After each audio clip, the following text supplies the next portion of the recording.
Greetings, this is Obi-Wan Kenobi, and I have drifted into the underworld. The Star Wars Underworld. I have a bad feeling about this. Here we go.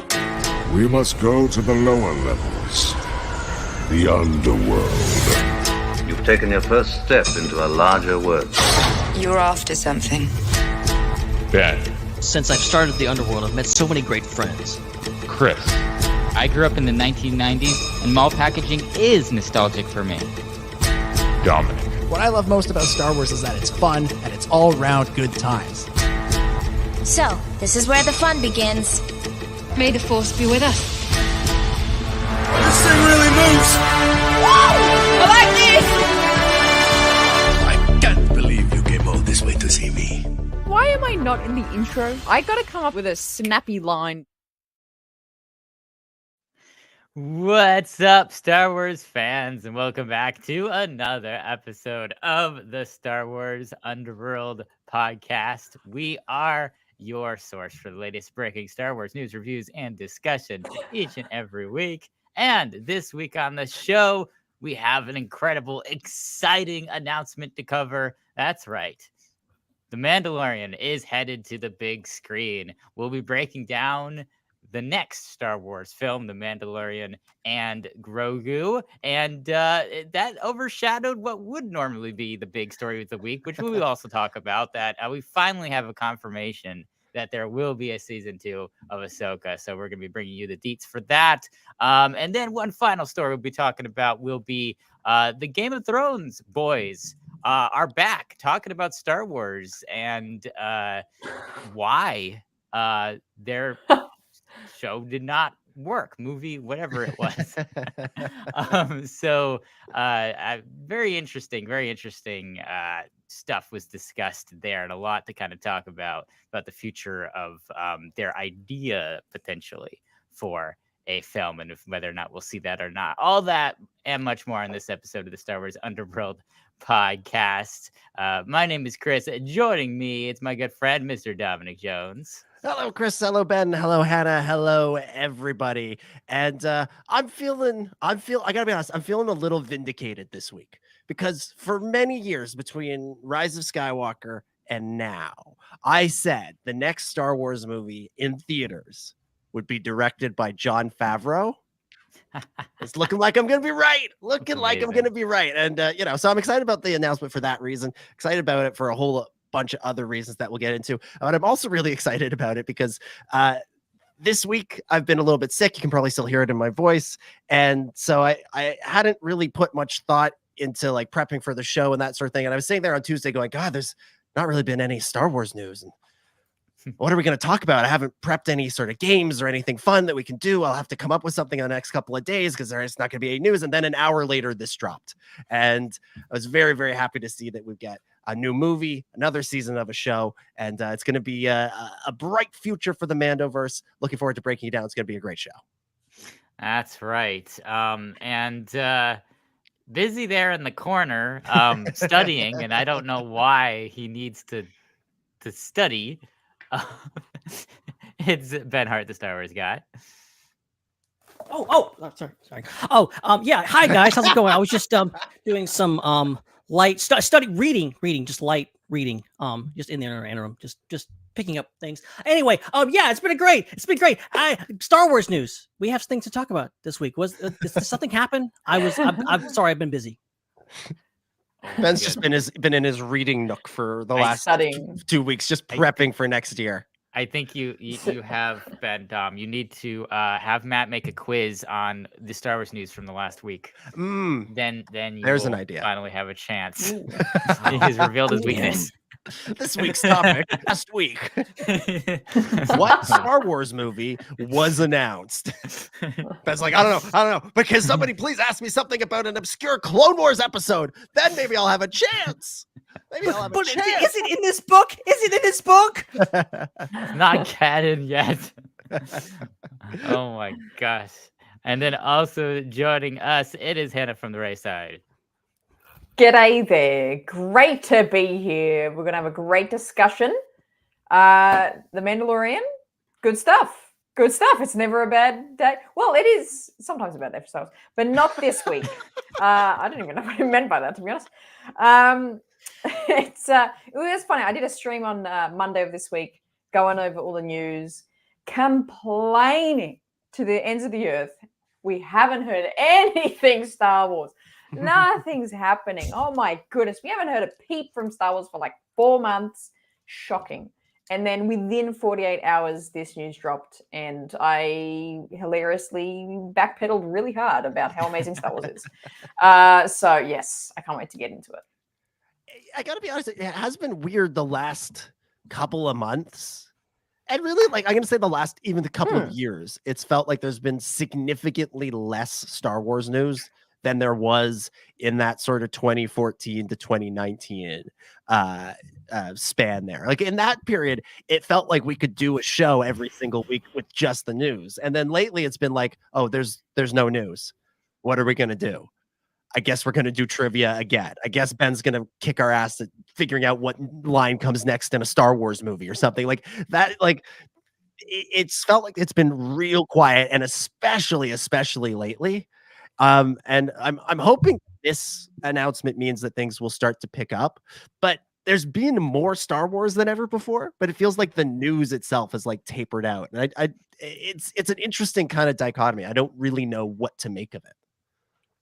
Yeah, I mean, I've kind of always seen it as just residual effect from the strikes. Like, I think there's just a lot less conversing happening, and deals being made and decisions being made. I think there's a lot of, all right, we got to wait and see what happens with this before we can kind of step forward into the future.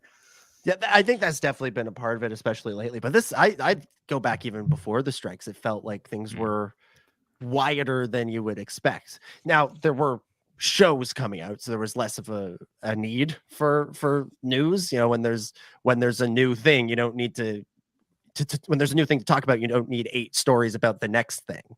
But just it's still a little bit strange. So to have a big sort of blast of it felt really, really good and fun. Everybody's back from their holiday break. Yeah, they're ready to start releasing those press releases. That's doing those interviews with all the other outlets. Yeah. So, all right. So we're gonna get to all that news in just a moment. But we do want to remind everybody of a few things super, super quick. We want to remind everybody that we have a Discord server, which you can check out in the description of this podcast or video. Click the link and you can head over there. We've got game nights, we got watch parties, discussion throughout the week. It's super fun. We also want to remind everybody about all the other shows on the Star Wars Underworld network, including the Raeside, Ion Cannon, Tales from Beyond the Galaxy, Tractor Beam, and more. And we also want to remind everybody that at the SWU is our URL where you can follow us on social media. And last but not least, if you are watching on YouTube, make sure you don't forget to punch that subscribe button. And if you want to engage more on YouTube, we have an ability to super chat with us here. We also have an ability to become a channel member. All right. Yeah. And if you do, we are going to do an Ask the SWU segment. So if you super chat with us tonight, we'll throw it in. We'll throw it in there. But yeah, let's get into things. Let's talk about the big story, the major story. This broke 2 days ago, January 9th, 2024. The headline, StarWars.com, The Mandalorian and Grogu journeys to the big screen. The Mandalorian and Grogu are embarking on a new adventure to movie theaters. Directed by Jon Favreau and produced by Favreau, Kathleen Kennedy, and Dave Filoni, The Mandalorian and Grogu will go into production in 2024. I have loved telling stories set in the rich world that George Lucas created, said Favreau. The prospect of bringing The Mandalorian and his apprentice Grogu to the big screen is extremely exciting. Jon Favreau and Dave Filoni have ushered into Star Wars 2 new and beloved characters, and this new story is a perfect fit for the big screen, added Kathleen Kennedy, president of Lucasfilm. The Mandalorian and Grogu will lead Lucasfilm's ongoing future development slate, including films helmed by Sharmeen Obaid-Chinoy, James Mangold, and Dave Filoni, who is also currently developing Ahsoka Season 2, among those in the works. This is the way. So that's the announcement.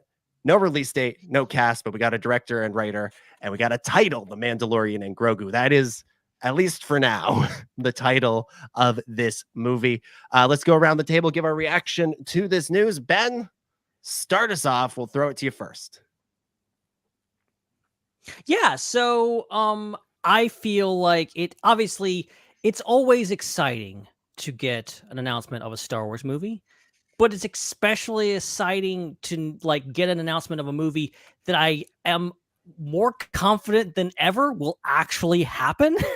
And look, I am fairly confident that all the movies that were previously announced, the Filoni movie, the Mangold movie, the Sharmeen Obaid-Chinoy movie, I'm pretty confident those are all in the works. That we've been hearing reports and rumors about those movies, so I think things they're pretty well in the can. But there is a voice in the back of my head that's like, is it gonna happen?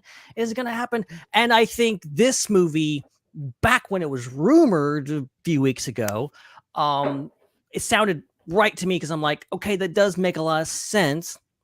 I'm not sure how I feel about like converting a TV season into a movie, but maybe that's not happening. We won't know for sure for probably a while. But ultimately, the idea of like, yeah, the Mandalorian Grogu works from a business standpoint. Obviously, it works great. I mean, obviously, I think, regardless of your feelings about anything in Star Wars, I think it's safe to say that Din Djarin Din Grogu, as he's called now, they've been carrying the franchise largely in many different ways for a long time, since really 2019, I think. Even though we've got plenty of other great Star Wars stories, they have been things. You can't freaking go anywhere without seeing these two, the grocery store, the gas station, whatever. They're everywhere. So naturally, why not put them on the big screen? Obviously, Disney is antsy to do that. Obviously, Lucasfilm wants to do that. The fans want another movie. So why not do this? It makes sense. They have all the ingredients to do this. They just have to film it and script it. Like, it really makes a lot of sense. It's not without its maybe potential shortcomings. Yeah, that title is something. The title is something. I'm probably the least critical of that as anyone. Like, I'm fine with it, honestly. I'm not expecting them to go like, oh, Din Djarin and Grogu in the adventures of like, nah, it's not. I'm sorry, they're not gonna pull an Indiana Jones with this. It's not gonna happen. They should. But I would love it. I would love it if they did. But this is ultimately a product. It's a thing that's got to get butts and seats, and they know the Mandalorian and Grogu are two names that will absolutely get butts and seats. So I get it, even though I don't totally agree with it. I don't like it, but I don't agree with it, but I accept it. So I'm thrilled with this. I am absolutely thrilled with this. I think this is a great move. I'm glad that at least in the foreseeable future, we will be sitting in a theater together to watch the next Star Wars film. And yeah, it's about damn time. You say that with such hope, but also a feeling of hurt that you've been hurt before. you want it You've teased me before. You want it to be true. Hannah, what about you? What's your thoughts on this announcement? Yay. Well, I have multiple perspectives coming in on this. But during the week when this was coming out, when my girlfriend asked, "Oh, what do you think of it?" Obviously I have a presence that I say my opinion on, but she's like, "What do you really think about it, though?" Which we then had a very interesting conversation, because when it comes to Star Wars, I kind of have multiple perspectives. There's like the business perspective I have. There's the fan perspective I have. There's the like film critic perspective I have. But I'll try and summarize all of them in a succinct way. I think business-wise for Disney as a corporation, or where they're at right now, and I think where the franchise is at for them right now, this is a really great idea. This is a great idea. The Mandalorian is still quite interesting and connecting for a lot of deep Star Wars fans. And it has been since season 1. So you can bet almost 100% of Star Wars fans want to go and see this movie and will go see this movie. But you're also betting on the Mandalorian and Baby Yoda, not specifically Grogu, but Baby Yoda is a big ticket for a lot of casual fans. It's a big ticket for parents that have kids that go, oh, there's that Star Wars, the baby. Yep, let's go take the kids. They're betting on that group of people to go see this movie as well, which I think, business-wise, brilliant decision. I think they're going to get butts and seats for this movie. I think that's going to be really exciting. The fan perspective, I think it's, again, like kind of what Ben said, I think it's just going to be absolutely fantastic to be in a theater again as a Star Wars fan. I'm just imagining that feeling, like with the giant bucket of Coke and a bucket of popcorn, like sitting there ready for the movie. It's going to be an incredible experience. And then kind of film critically, that's where I have a lot of thoughts, and I think we need a whole discussion about it, because there's just plot-wise, I can't put together is it gonna cross over with Ahsoka season 2? Is the Heir to the Empire movie, like the plot I think for the Mando movie could be the plot for the Heir to the Empire movie? Are we going to get those characters? And there's a billion questions, which I think we'll get into in just a moment. But those are kind of my long-winded thoughts about everything. Yeah, I have a theory about how all this is going to fit together. I'll share that in a few minutes, because I have some suspicions. But Chris, let's go to you. Let's get your reaction to the news. What do you think of this announcement? So y'all have said everything that I would say to analyze it. So I'm just gonna I'm trying to imagine like the conversation about how this came about, and what I can imagine is it must have been Kathleen Kennedy and Jon Favreau talking about the future of the Mandalorian TV show. And, John's probably saying his piece, like, I'm really excited to, write and direct another season of the Mandalorian. And we're going to get started this is when I can get started and all this stuff. And Kathleen Kennedy, she's probably only like half hearing him. She's probably just thinking like, man, we haven't had a movie in theaters for like so long, and we don't, what could it be about? Like, we've tried to have a movie in theaters for a while, and I don't know why the camera doesn't want to focus on. Yeah, for people listening, Chris is holding a different plushy Grogu's, and his camera's like, nothing is in focus. It's just fuzzy picture now. It's fuzzy picture. They think you're leaking the film. That's why they're like, oh no, this is the trailer. They want a close up. That's what it wants. There we go. It's like focus close up because it wants it close up. There we go. So yeah, and she's like, I don't know, like, we got to think of like what character the next film is gonna have, and so and then she probably just has this light bulb moment of like, wait a minute, we're talking about the Mandalorian. Like, Grogu is the most popular character like in the history of Star Wars. So why don't we just make a movie about Grogu?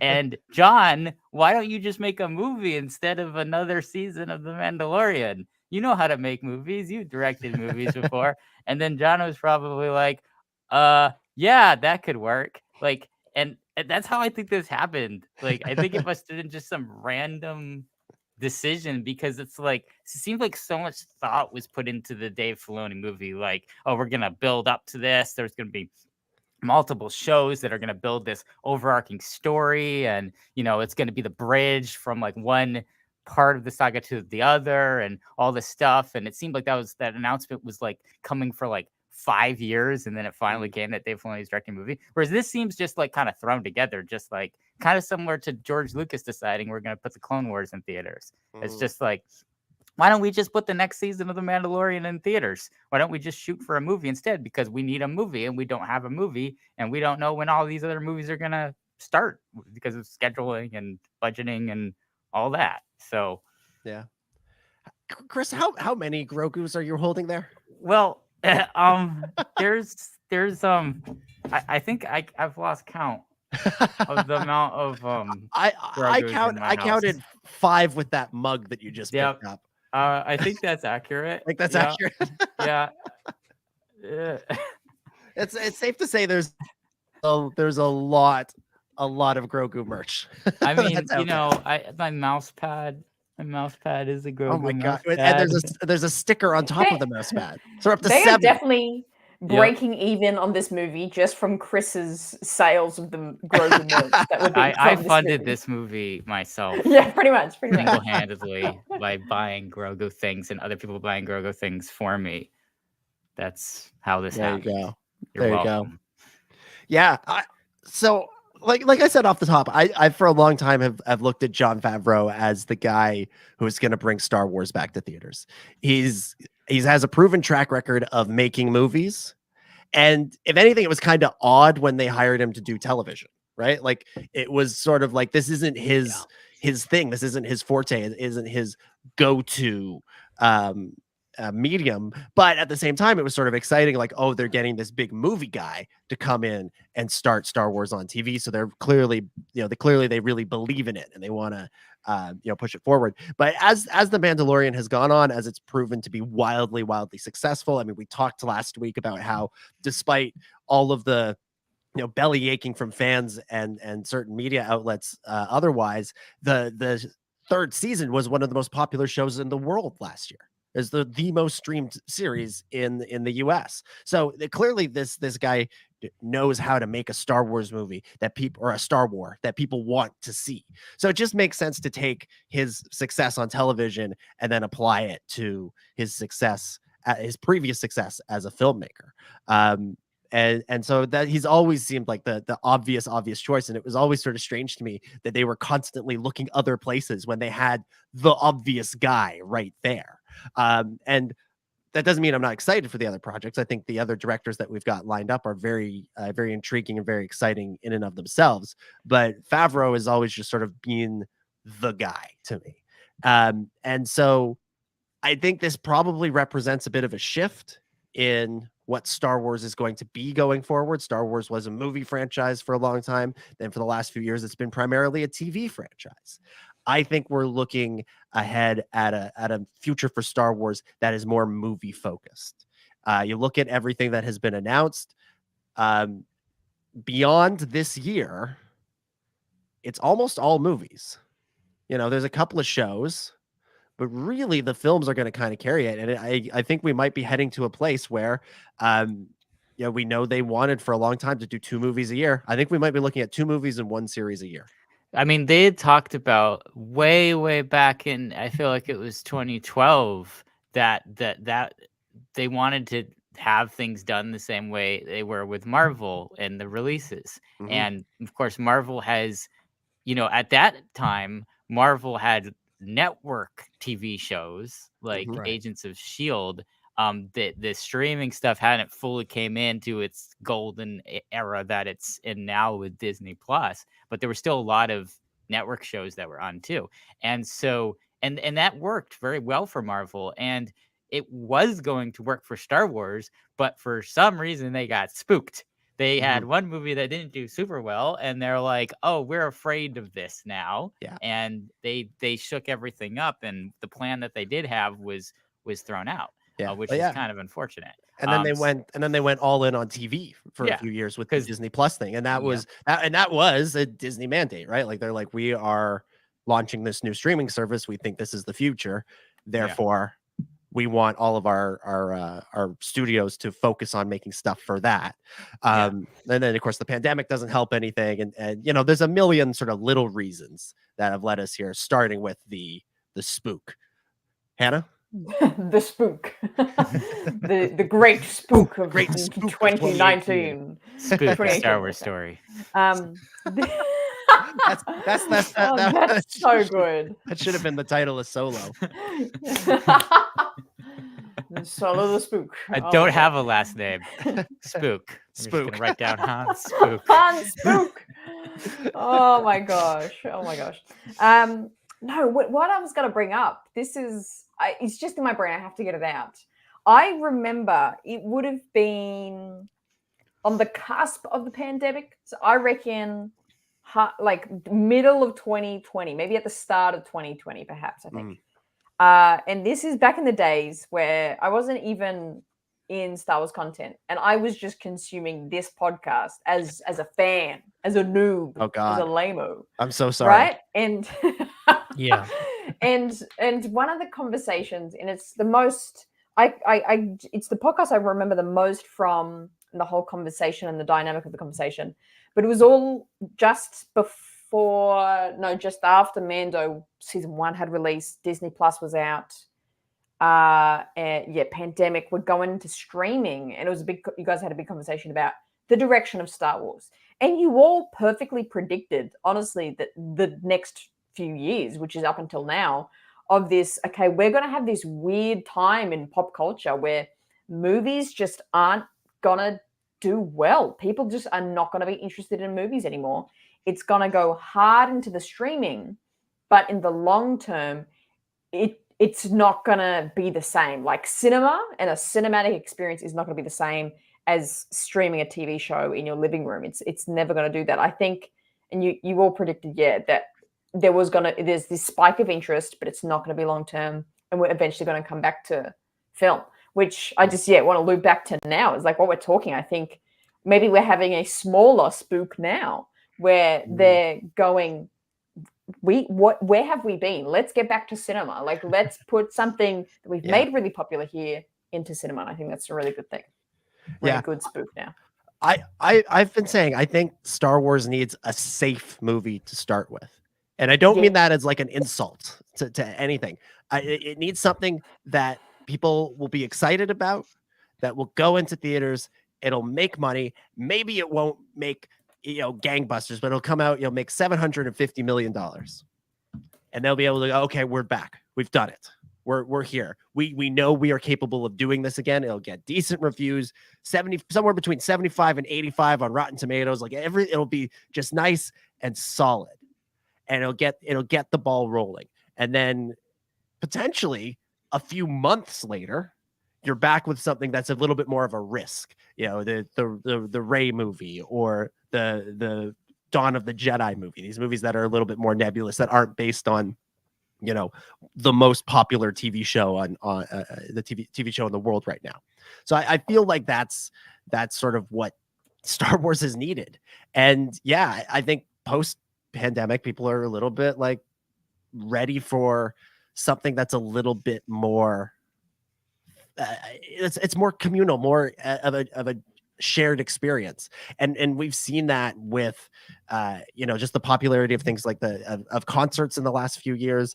Celebration, like think about that Celebration in 2022, that first one back, when everybody just sort of went insane for 4 days. And it was kind of the same thing in London too, like last year. Like it was just like, oh my god, we're all together again. Oh my god, it's great. And we've been watching Star Wars on our TVs or our phones or our computers for the last by the time this movie comes out, it'll have been about 7 years. And I one of the greatest trailers ever produced for Star Wars is the trailer for the special edition. And it says, for an entire generation, people have experienced Star Wars the only way it's been possible, on the TV screen. And it's, it's supposed to be played at a movie theater. And on the movie theater, there's a little tiny tube TV, like with the, the full screen image, and it's playing Star Wars on it. And then the voiceover says, if you've only seen it this way, you haven't seen it at all. And then the X-Wing comes out of the TV and fills the entire movie screen. And I think there's going to be people who have never seen a Star Wars movie, who have been like, or never seen one in theaters, who have been like introduced to Star Wars through Mando and Ahsoka and all the streaming shows. They're going to be sort of like chomping at the bit to see that again. And I think there are going to be people like all of us who are like, oh my god, a new Star Wars. Like, I can't wait. It's been so long since we've done that. We love the experience of seeing all the previous movies. Even if you didn't love every single one of the movies, you probably loved the experience of going and seeing it. That opening night was probably a lot of fun, even if you came away going, that movie sucked. And then there's going to be this whole other audience that's like, oh, there's a Baby Yoda movie. Oh, there's a Mandalorian movie. Oh, sick. All right, let's go see that this weekend. Like, what else are we going to do? Like, that seems like a fun time. So I think this feels like the right way get us back into theaters and get us back into that rhythm. So yeah, bring it on. So, if, I saw Star Wars for the first time when I was 4 years old. And so imagine, somebody saw Star Wars for their first time when they were 4, but that was in 2020. So by the time this movie comes out, let's say it comes out in 2025, that kid's going to be 9 years old, around the same age a lot of people were when the prequels came out, who grew up in the 90s. They're going to be 9 years old, never having seen a Star Wars movie in theaters. That's really hard to imagine from our perspective as people who saw the sequels and theaters, and some of us the prequels as well. And like that's mind blowing. They're going to be like 9 years old, never having seen a Star Wars movie, watching this movie. I was 10 when Revenge of the Sith came out, or I was turning 10 that year. So I would have been, I would have been 9. I would have been that kid you're describing. And I'd seen Star Wars on DVD, on VHS, on TV for 2 years up until that point. I became a Star Wars fan sort of 2003, 2004. And it was like this huge thing for me. I was so excited to actually get to see a new Star Wars movie in the movie theaters. I remember going and seeing it with my mom and my brother that opening weekend. It was a big deal. Can you imagine like the kids that are gonna be like, oh, I can't wait for the first Star Wars movie. I love the TV shows. Right. Oh, so weird. I really love those 2-hour long TV shows on Disney Plus. Those are really good. Those 2-hour long ones. Amazing. So let's talk about the movie itself and speculate a little bit about this. Hannah, you were saying you were wondering what the plot of this movie could be. I'm gonna lay out my theory for how all of this is going to work together, because the title of the movie, I know it's been mocked, and I would love it if they would come up with something better. But the Mandalorian and Grogu. The and Grogu part, I think, is doing a lot of heavy lifting here, because I think this is going to be a Grogu story more than it's going to be a Din Djarin story. Yeah. And I was thinking about what are some of the loose threads from the seasons of Mandalorian that we've seen. And one of the big ones remains what happened to Grogu between Order 66 and season 1, episode 1 of The Mandalorian. And we saw Grogu in Order 66 in season 3 in the flashback with Keller and Beck. But that was still left on a cliffhanger because it was given to the Naboo guards, and then we don't know. So I think this movie will involve Din Djarin and Grogu on some sort of mission that will connect back to Grogu's past. And through the mission, they will explore Grogu's past. And as that is going on, whatever mission they're on, let's say they're after an object, a MacGuffin, they're after a holocron or some sort of thing. You know who else will be after it? Grand Admiral Thrawn. And this will be Din Djarin's introduction to Grand Admiral Thrawn. And he'll come away from this movie going, oh my God, we need help. We are so screwed if we're going to try and take this guy on our own. And who does Din Djarin know that could help him in this fight? Well, he does know Ahsoka, but she's lost in another galaxy, which leads us into season 2 of Ahsoka, which will involve Ahsoka and Sabine, going on some sort of adventure in Peridia, finding out some sort of Mortisy stuff. And in the end, at least one of them will wind up back in the main galaxy with some vital piece of information that can be shared to help in the fight against Grand Admiral Thrawn that will then lead into Heir to the Empire in cinemas December 2027. That's my theory. I'm sticking with it. Yeah. That tracks. My big question is just from a production standpoint of, is this like an entire season of the Mandalorian condensed into a movie, or is this like, a part of that story, or is this like they already have that story and it's its own thing, and then Favreau was presented with the opportunity to make a movie, so he's written kind of an interlude between seasons? Like that's the real big question that I have, is how does that affect the Disney Plus TV show storyline? Is it replacing it, a part of it, or is it just an addition to it? And that, because that whole story, that kind of can almost work as an interlude, how you described it, because it's very insular. It's just about pretty much Grogu and a few characters surrounding him. So if there's a bigger story going on with Mandalore, the Mandalorians, and Bo-Katan and all this other stuff, potentially, even though they,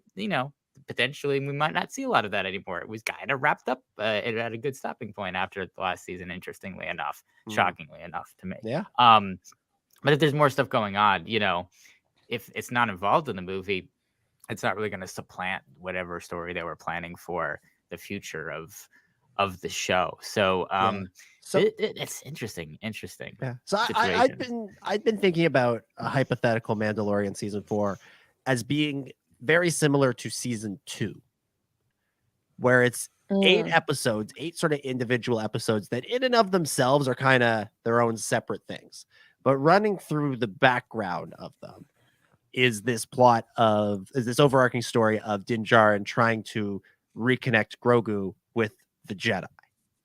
And that factored into the different stories to varying degrees, but each episode was kind of a standalone adventure.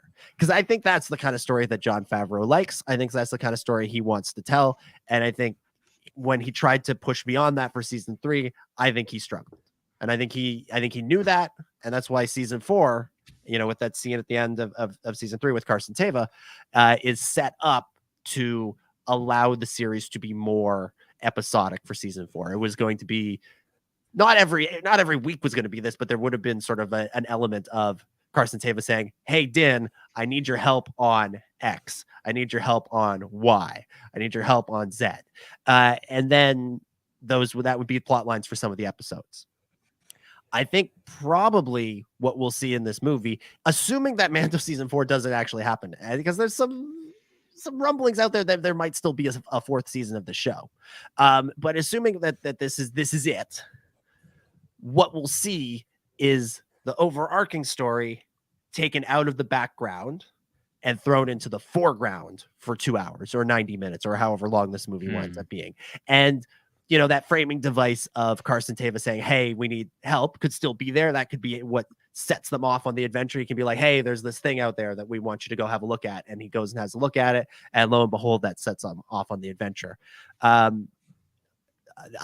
could see that sort of happening as the, we'll lose the sort of wacky, here's an episode where Din and Grogu are chased by spiders, and here's an episode where they go to this planet that's ruled by Jack Black, and things like that.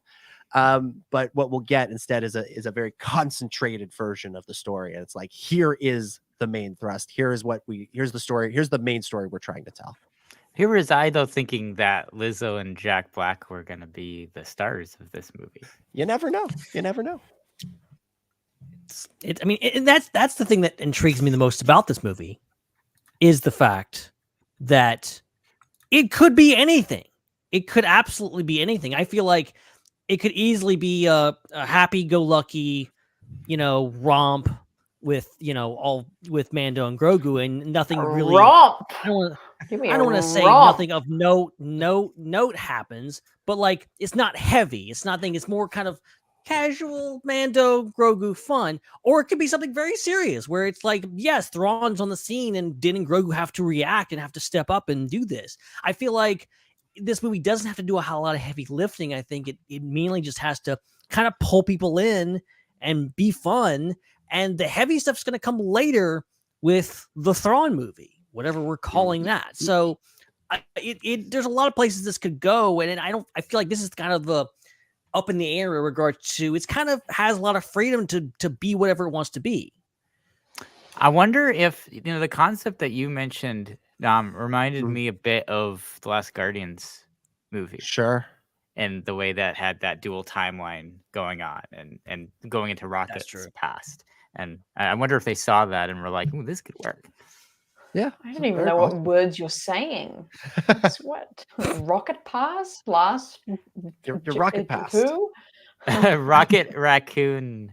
The last Fast. Guardians of the Galaxy movie went very much into Rocket Raccoon's past and told a dual timeline story of what was happening to Rocket and the Guardians characters in the present, and then the backstory of Rocket Raccoon's life and his origin story and where he came from, and that was kind of the plot of.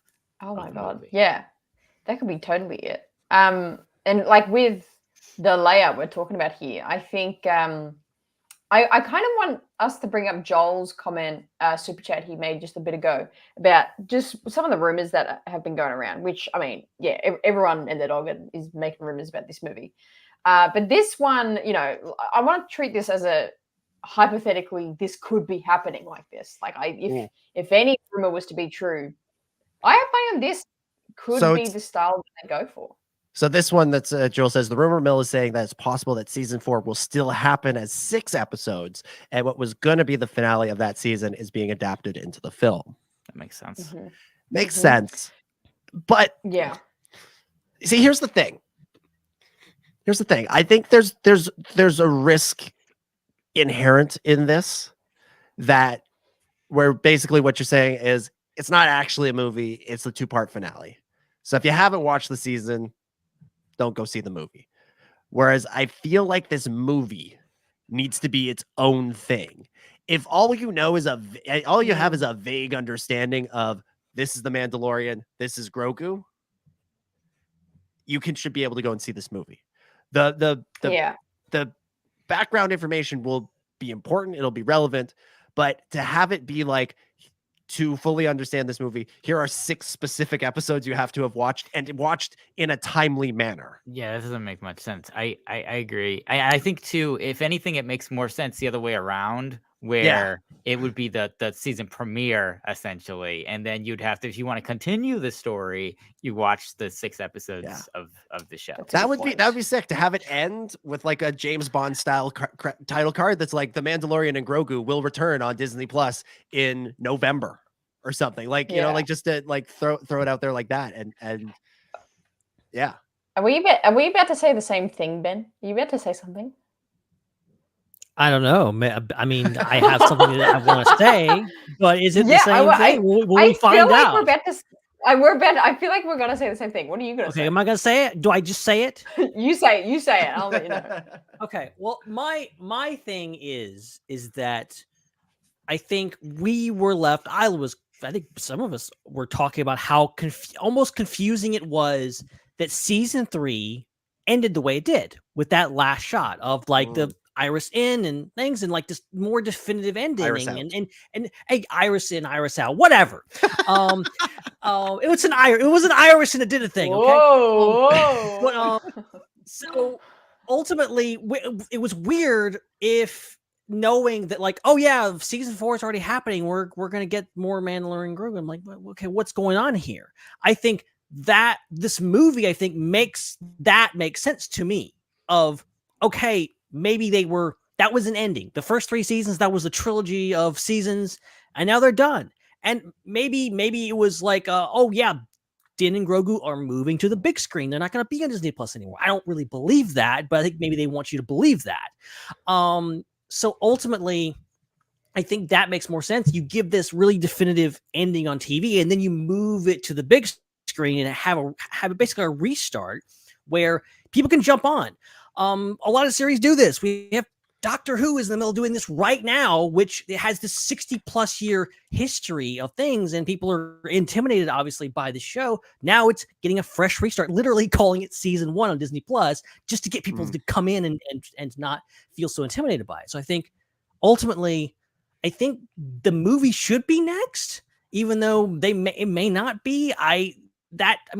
I'm not opposed to that idea of like, yes, let it be a season finale, but I feel like that maybe circumvents some things about what makes a movie special. I don't want it to be 2 big episodes. You could make the point that season 3 may have worked a little bit better if that final episode had been a movie. It'd been maybe more 2 hours. Maybe it wouldn't felt so rushed. It would have been season 3 would have worked better as a movie.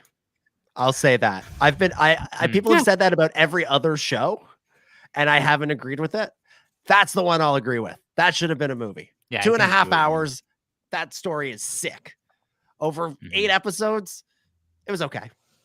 It had highs. It had some glorious highs and some bird hunting lows. When they were going to find the small bird or something that had the child. Could have been. Best part of the season. I'm not even being ironic. I mean it. Cut it. Leave it on the cutting room floor, I tell you. It can be an extended version that's 4 hours long. Sure. I mean, that's an interesting question. How long will this be? Will it be a standard length movie, or will it be longer or shorter? Like, it'll be the length. It'll be the length. 4.5 hours. Yeah, it'll be the length of a season. They'll be like, we just shot the season, cut it all into one thing, and put it in the theaters. Good luck, everybody. There's we're 3 not hours. going to have an intermission. There's 3 hour long Marvel movies, so yeah, you know. Yeah, 3 hour long Marvel movies. That could have been 2.5. You have good memories of those, I see. Well, Ben, that was nothing like what I was going to say. Dang. Ben, I agree with here's what why your you're point wrong, was, Ben. Always of the same mind, aren't we? Wow. I know. I was so keen for that, but no.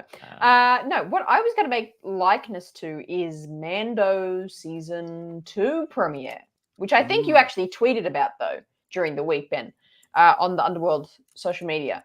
What's it bloody called? The Marshal. Now, Marshal. Episode 1 of season 2 was phenomenal. Movie quality. What was it? Was that 60 minutes? What was that? Just it was about pretty long. It was, yeah. Even more or something. I mean, there's a portion of it that goes into IMAX.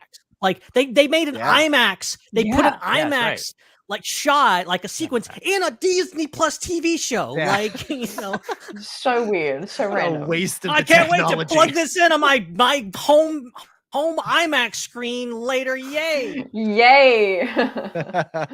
Yeah, but exactly, like it, a few more scenes and maybe a bit more story to that. 20 minutes more story to that episode, and that would have been incredible on the big screen. That would have been epic, and it doesn't have to be this like galaxy altering thing. It was just an epic adventure story with 2 action characters. It was, I really think that's what this movie should be.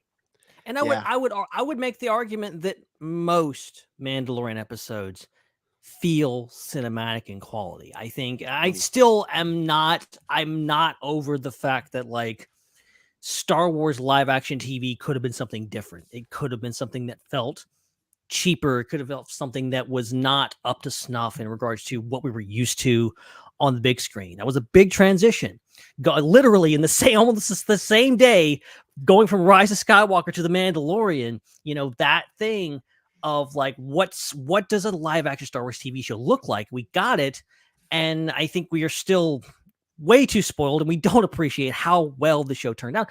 Even with the rough spots, it's still a magnificent looking TV show, and something that I think we all agree, it deserves to be seen on a bigger screen. I have yet to see it on a big screen. I've heard it looks great on a big screen. I haven't seen it yet, but like it's ultimately, I think these characters do belong on the biggest screen possible. I'm looking forward to seeing that. And I think it will translate very, very well into a movie, a 2.5 hour movie, or whatever it's going to be. But ultimately, it is this thing where we're just in this. We've had such great storytelling on TV that I think we all know that it really does. That's why this works. I think this so much. I think that's why this is a good decision, is because we all knew this would work. We all knew they have the pieces. They just have to put it on a bigger screen. Yeah, exactly. The thing that I'm excited about for this is this should be the least controversial Star Wars film. We'll see. Don't say that. Don't say that. Don't say that. I'm pretty sure we said the same thing before The Last Jedi. Don't say that. Okay, don't even go there. Oh my gosh. It is true, and it's like while, on one hand, a lot of the people who have critiques of certain Star Wars things, their critiques are they don't really make a lot of sense.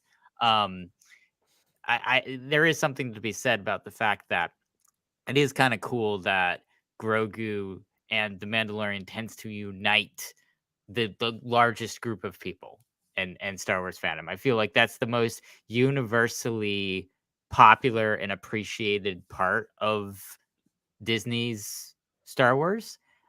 So it does make a lot of sense from a PR point of view, like Dominic was saying earlier about, having, starting off really strong with a movie out of the gate that, is gonna get a good reaction from people and potentially make a lot of money automatically.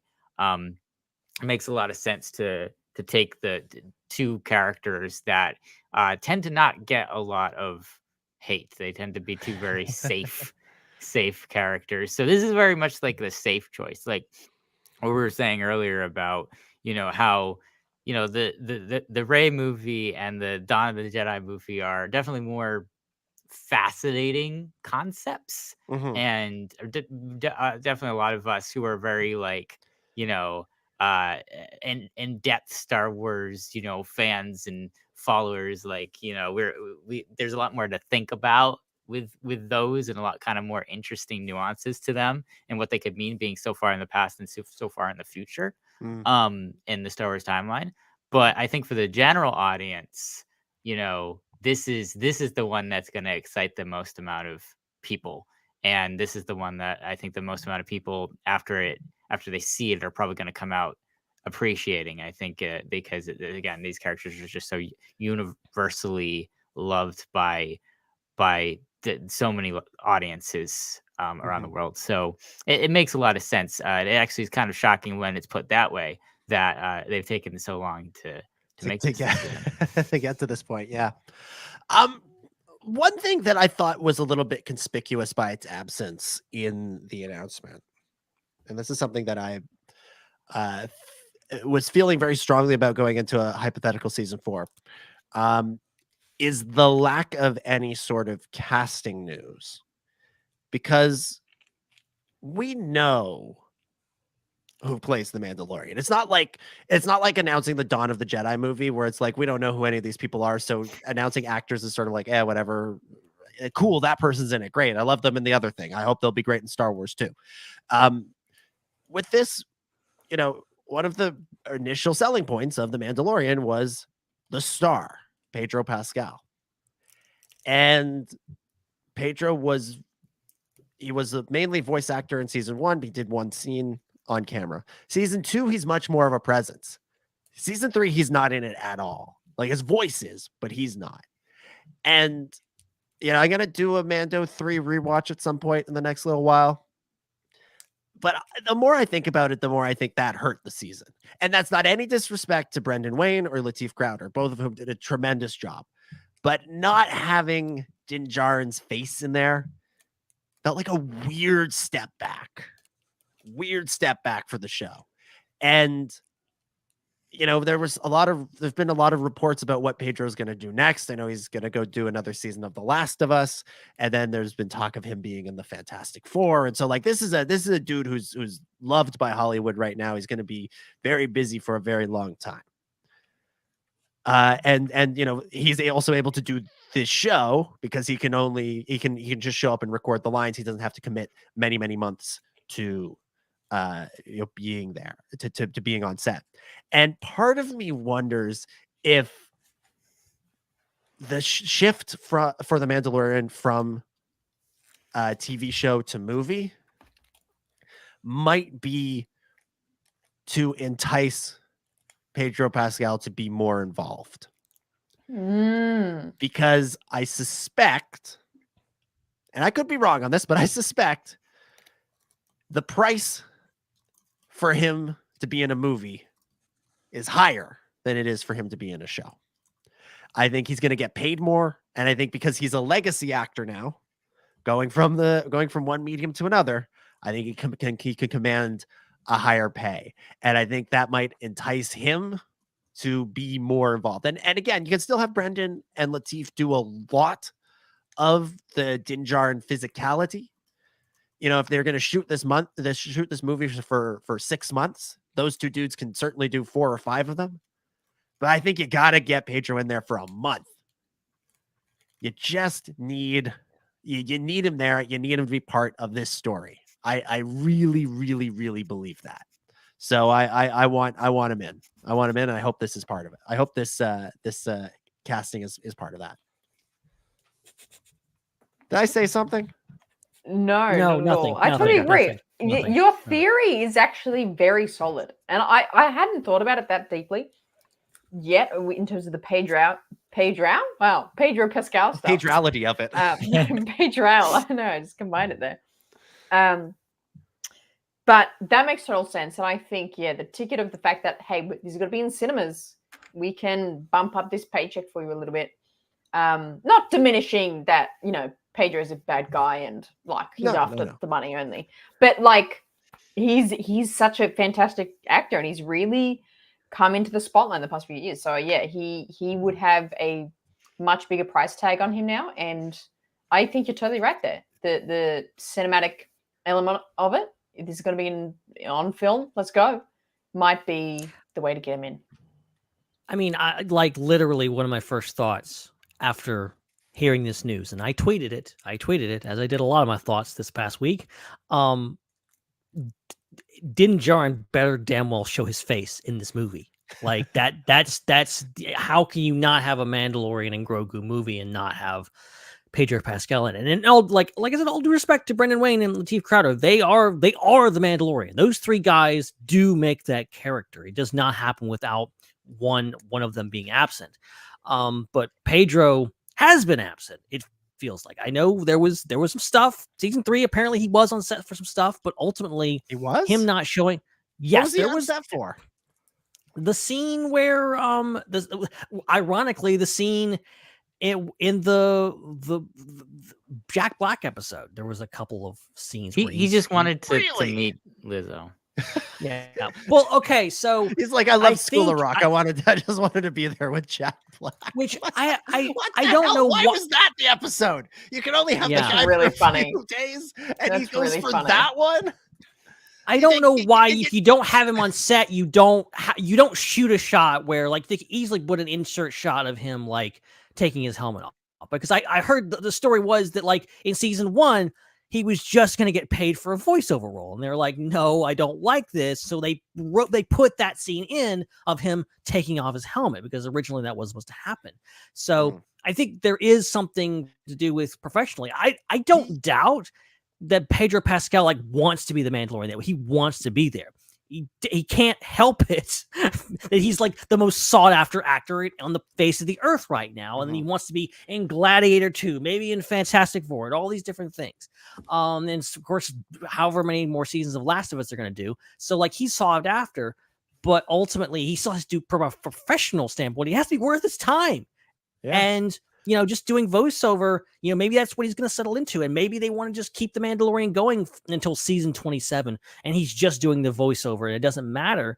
But I think the fans really want to see Pedro at least once per season. And I think Pedro probably would like to be seen more. So let's do it. Yeah. I to me, it's so weird that he didn't have his helmet off just for the last scene of season 3.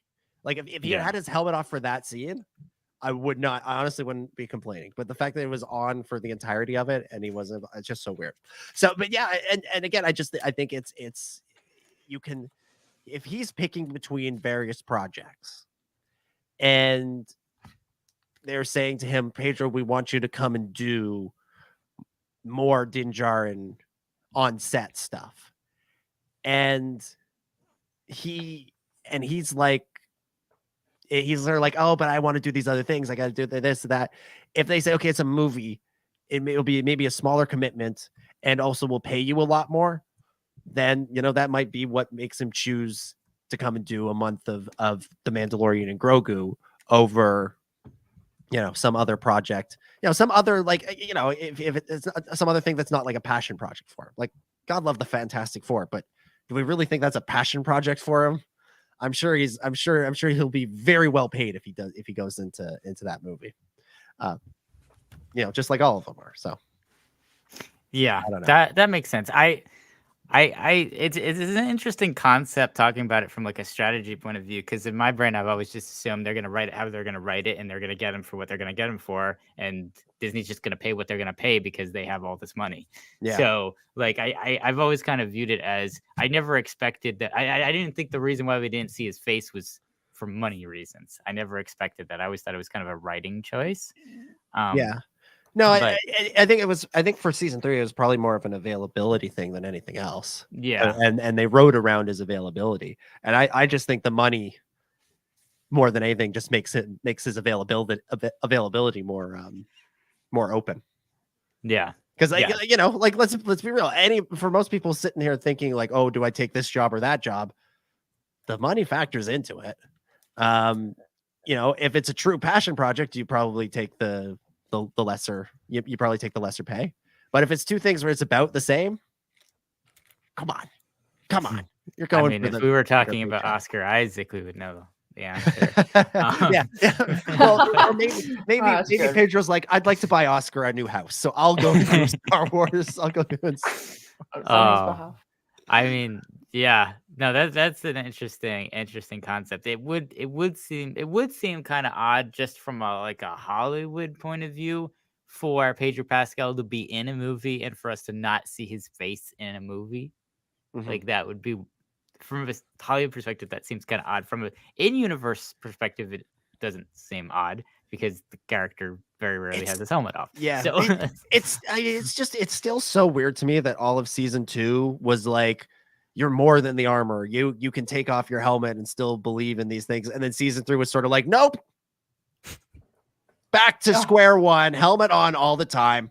Yeah, other characters could do that, and we're cool with it. Like, we're not going to fight them, but we're just going to keep the helmet on. And that to me screamed, this guy's not available. So we're making the best that we can. But when I think in a perfect scenario where Pedro's just committed to this and this alone, I think you have a few scenes with Din's face. Yeah, but in general, from a budgeting point of view, it's pretty simple because I think the other actor wants to be paid in cookies. Oh yeah, well yeah, or eggs, like the Cadbury cream eggs that Grogu. I was like, Katie Sackhoff. I was like, who? Look, I think at this point, scientists need to hurry up. All right, they need to hurry up with the cloning technology, and they need to figure out how to clone Pedro. All right, so that needs to happen because he's just too sought after. Okay, everybody wants him. I'm sure Disney might have had some designs how to do that, and thankfully some people stood up to that last year. So, good point. This is true. This is true. Oh, where did I go?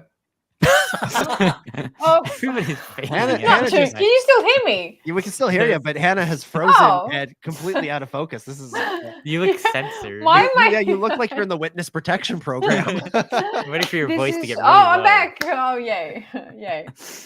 Anyway, what was my really great point? Oh yeah, who's old mate? What's his name from season 3? The old doctor from Christopher Lloyd. Thank you. I thought maybe that's when you said like that other actor that wouldn't be paid with cookies. I was like, was it that guy?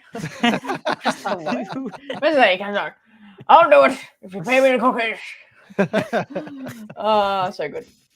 So good. Oh man. So The Mandalorian and Grogu, that's the movie. We don't know yet when it will be released. I know people are hoping for end of next year, especially since it goes into production later this year. I had to look at the Disney schedule because that's what I wanted, and that's what I was thinking initially. November 2025, Frozen 3. December 2025, Avatar 3. Oh, we're moving Avatar. This is Avatar will move. Avatar will move. No, it won't. Get rid of that.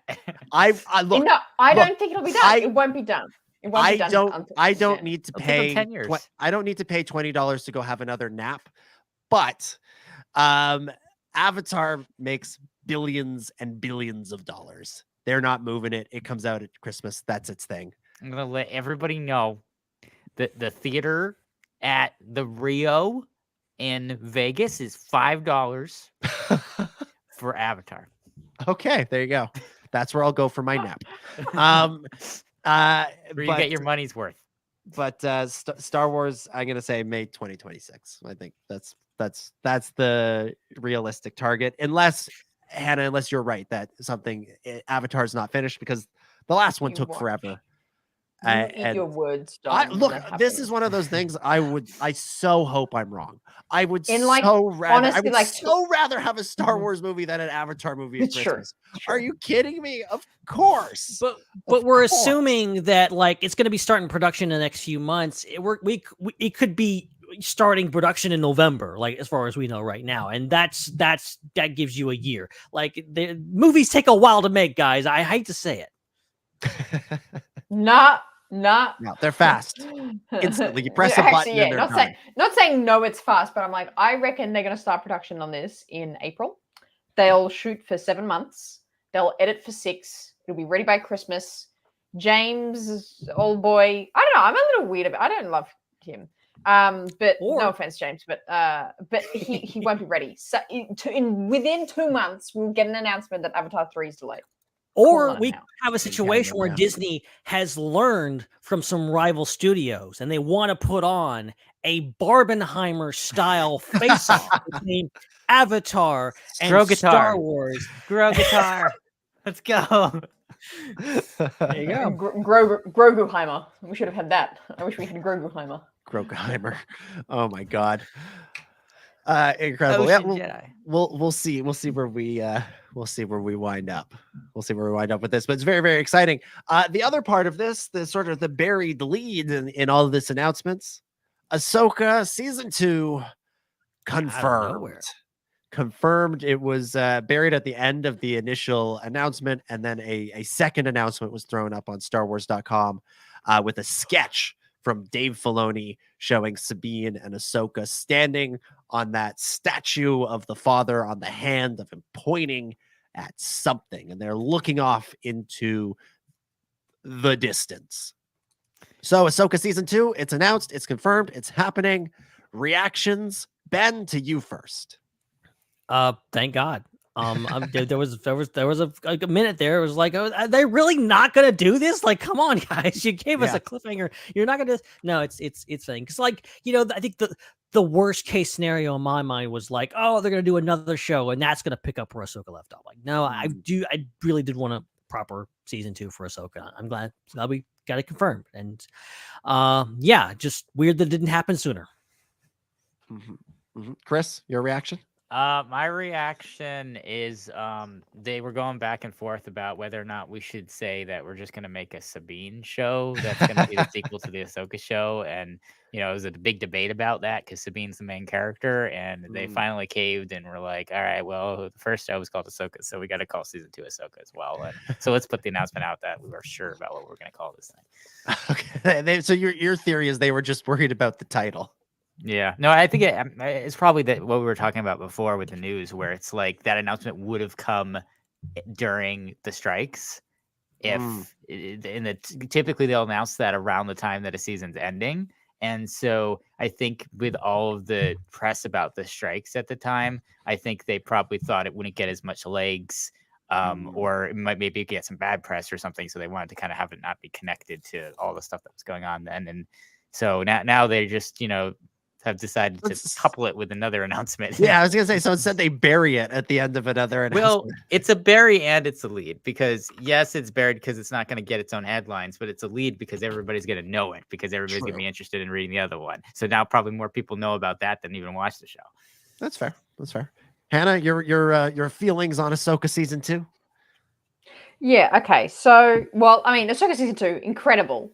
This announcement though, it's like Ahsoka season 2 is a really good dip, and it's delicious. It's tasty. It has so many flavors in it. It's delightful. You want the dip, but you can't just go into the dip with your hands, your bare hands, or a spoon or anything. You have to have some sort of vessel for it to come to you on. So the Mandalorian is like the plain cracker that you would use to like get the dip, right? So that's how they've done this news. It's like everyone's like, the plain cracker. I know what that is. Interesting, deliciously flavored dip. Let me try you. So that's what's the situation, basically. It's very funny how they do this, but it makes sense. You can't just go bare hands into a dip. You can't just be like Ahsoka, because like hard fans will be nuts about it, but not everyone is going to be like, wait, what's this again? What's this one? So I think they did that well to plain cracker into the dip. We got the news. I think we've got our first great food metaphor of 2024. Oh yeah, food metaphors. They're back, baby. Yeah, another year, all new food metaphors. Yummy. Let's get in. Cracker and dip. I mean, if I had a choice of just eating the crapper or spooning the dip in, I'd probably spoon the dip in. So spoon it, yeah. Yeah, right. Chris, you just have your face in the bowl, just eating it. That's me in Ahsoka season 2. I will consume that anywhere I have to. I love that. There's so many Seinfeld jokes I'm trying to hold back from saying. Yeah, that's so good. Amazing. Yeah, I mean, it's sort of the obvious announcement, the one we've been waiting for. But like Ben, I was getting kind of scared that it wasn't going to happen and that they would fold the story into something else. But it deserves a second season. Good to have it. Interested to know what the timeline is for these releases, because I'm looking ahead at the next couple of years of Star Wars shows. This year, and I'm just talking live action right now because I feel like animation is a separate thing. But this year we've got Acolyte, we got Skeleton Crew. Okay, we got 2 shows. Next year, 2025, I was assuming we'd have Andor 2 and Mando 4. Mando 4 is not happening now. So does that mean Ahsoka 2 next year? But they say Ahsoka's in development, whereas the Mandalorian movie is going to start shooting. And then what happens after that? We don't really have any more shows announced. They haven't announced season 2 of Acolyte. They haven't announced season 2 of Book of Boba or Kenobi. Andor's ending with second season. Again, this is why I think we're going to 2 movies and 1 show a year, because I think that's where we're headed. So I wouldn't be surprised if like 2026 is like if 2025 is actually kind of light and it's Andor, it's a lot of animated stuff, maybe another Visions, some more Tales of the something or other, something else that we don't know about perhaps. And then starting in 2026, it's Mando movie, Ahsoka season 2, and Rey movie, or Dawn of the Jedi movie, or another movie. It's 2 movies and a show, and that's the way forward. Because again, one of the other shows that was announced was Lando, but last we heard that was being reconstructed into a movie as well. So like that's not even mentioned in the slate of movies. And I don't think that means anything. I don't think that means it has been canceled. Nothing official has been said about Lando since way, way, way back. But it seems to still be happening with Donald and Stephen Glover writing it.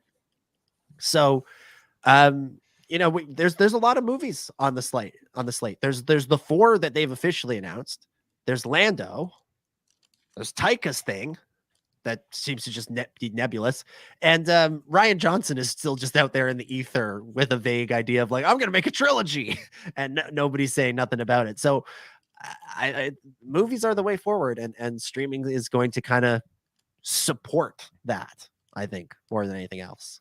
Yeah, streaming's gone through a reckoning right now, and I think it's going to continue to go through it. And the industry is just as a whole is trying to figure all this out. And I think Disney I think it didn't help that you had a changing of the Bobs back and forth.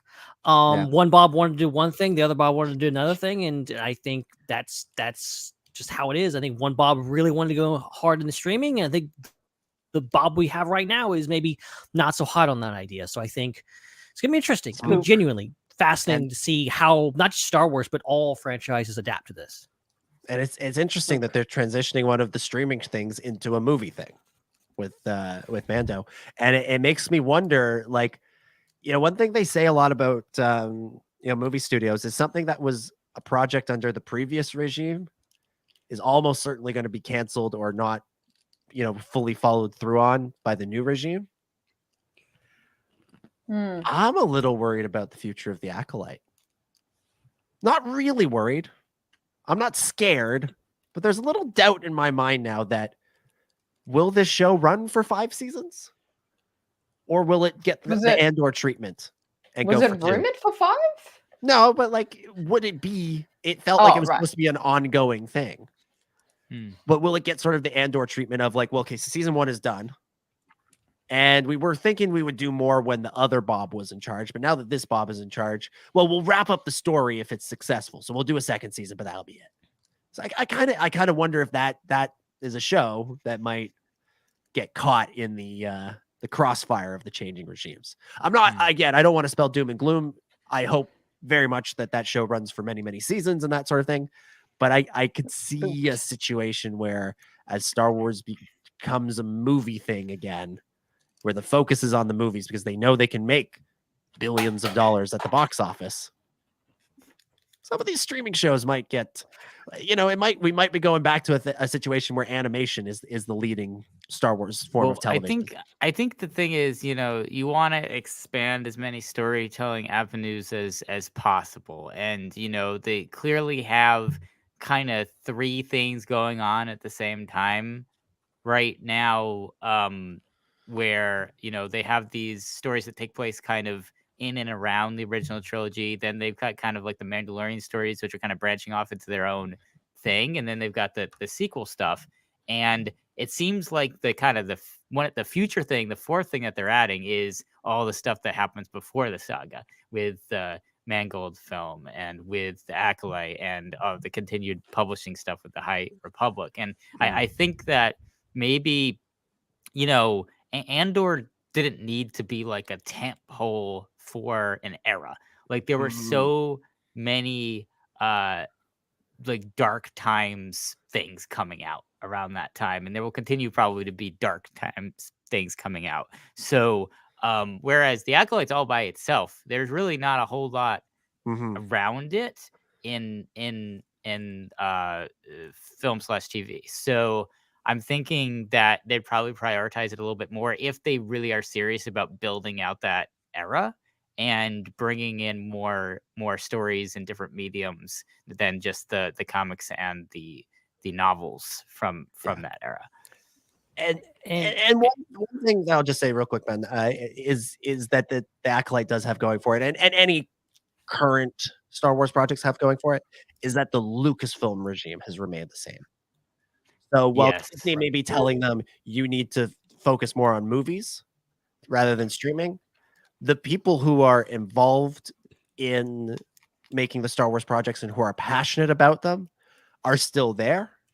And they will likely, if they say, okay, we don't have the budget or we don't have the approval for another season, let's see what other options we have. And maybe you do season 1 of the Acolyte is a prologue to a trilogy of High Republic movies that focus on the Sith. Yeah, what's interesting? I've never thought about this before.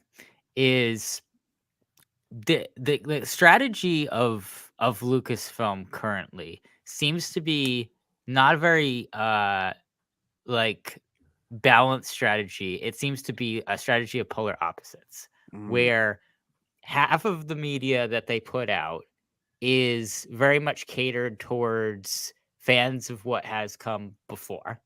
And it's very, very pointed. To some points, it's just like extremely pointed. Like The Force Awakens, for example, is clearly like, we are making this movie, for people who like this other movie, and we're going to make sure it's things they like about this one as in this one.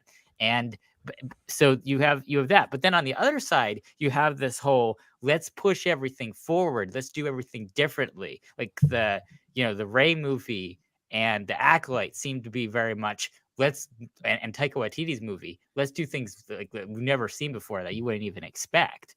And so it's interesting. It's one or the other. And the thing that's fascinating to me is why is that happening, and who's making that decision? Like, is Kathleen Kennedy the one that's just in charge of it all and just saying like, okay, we need to both satisfy the current fans of the franchise, but we also need to branch out and appeal to different types of people too, with different tastes and from different backgrounds. So, we need to make sure that we don't keep just putting out the same thing over and over again. Is she having this two-pronged approach, or is it that she favors one and one of the Bobs is like saying, no, you got to do this other thing too? Like, is it Kathleen Kennedy saying like, oh, we got to have all new stuff, and then Disney's coming in and being like, you need your stuff that's going to appeal to the original trilogy people too, and the prequel trilogy people too, and you got to sprinkle that in. I wonder what's going on there. Yeah, so I think I think you're probably onto something there, Chris, because I think Kathleen Kennedy still has a little George Lucas in her ear, not even necessarily literally George, but I think her and George come out of the same legacy of that era of filmmaking, and that little George is saying, do new things, don't just do the same thing over and over again, make new and exciting stuff that people haven't seen before, and I think that's what she wants to do. And there's such a bizarre story about the making of Solo that I think tells you everything you need to know about Bob Iger. And that is that he greenlit the Han Solo origin story after he read the description of the scene where Han got his name. What the hell?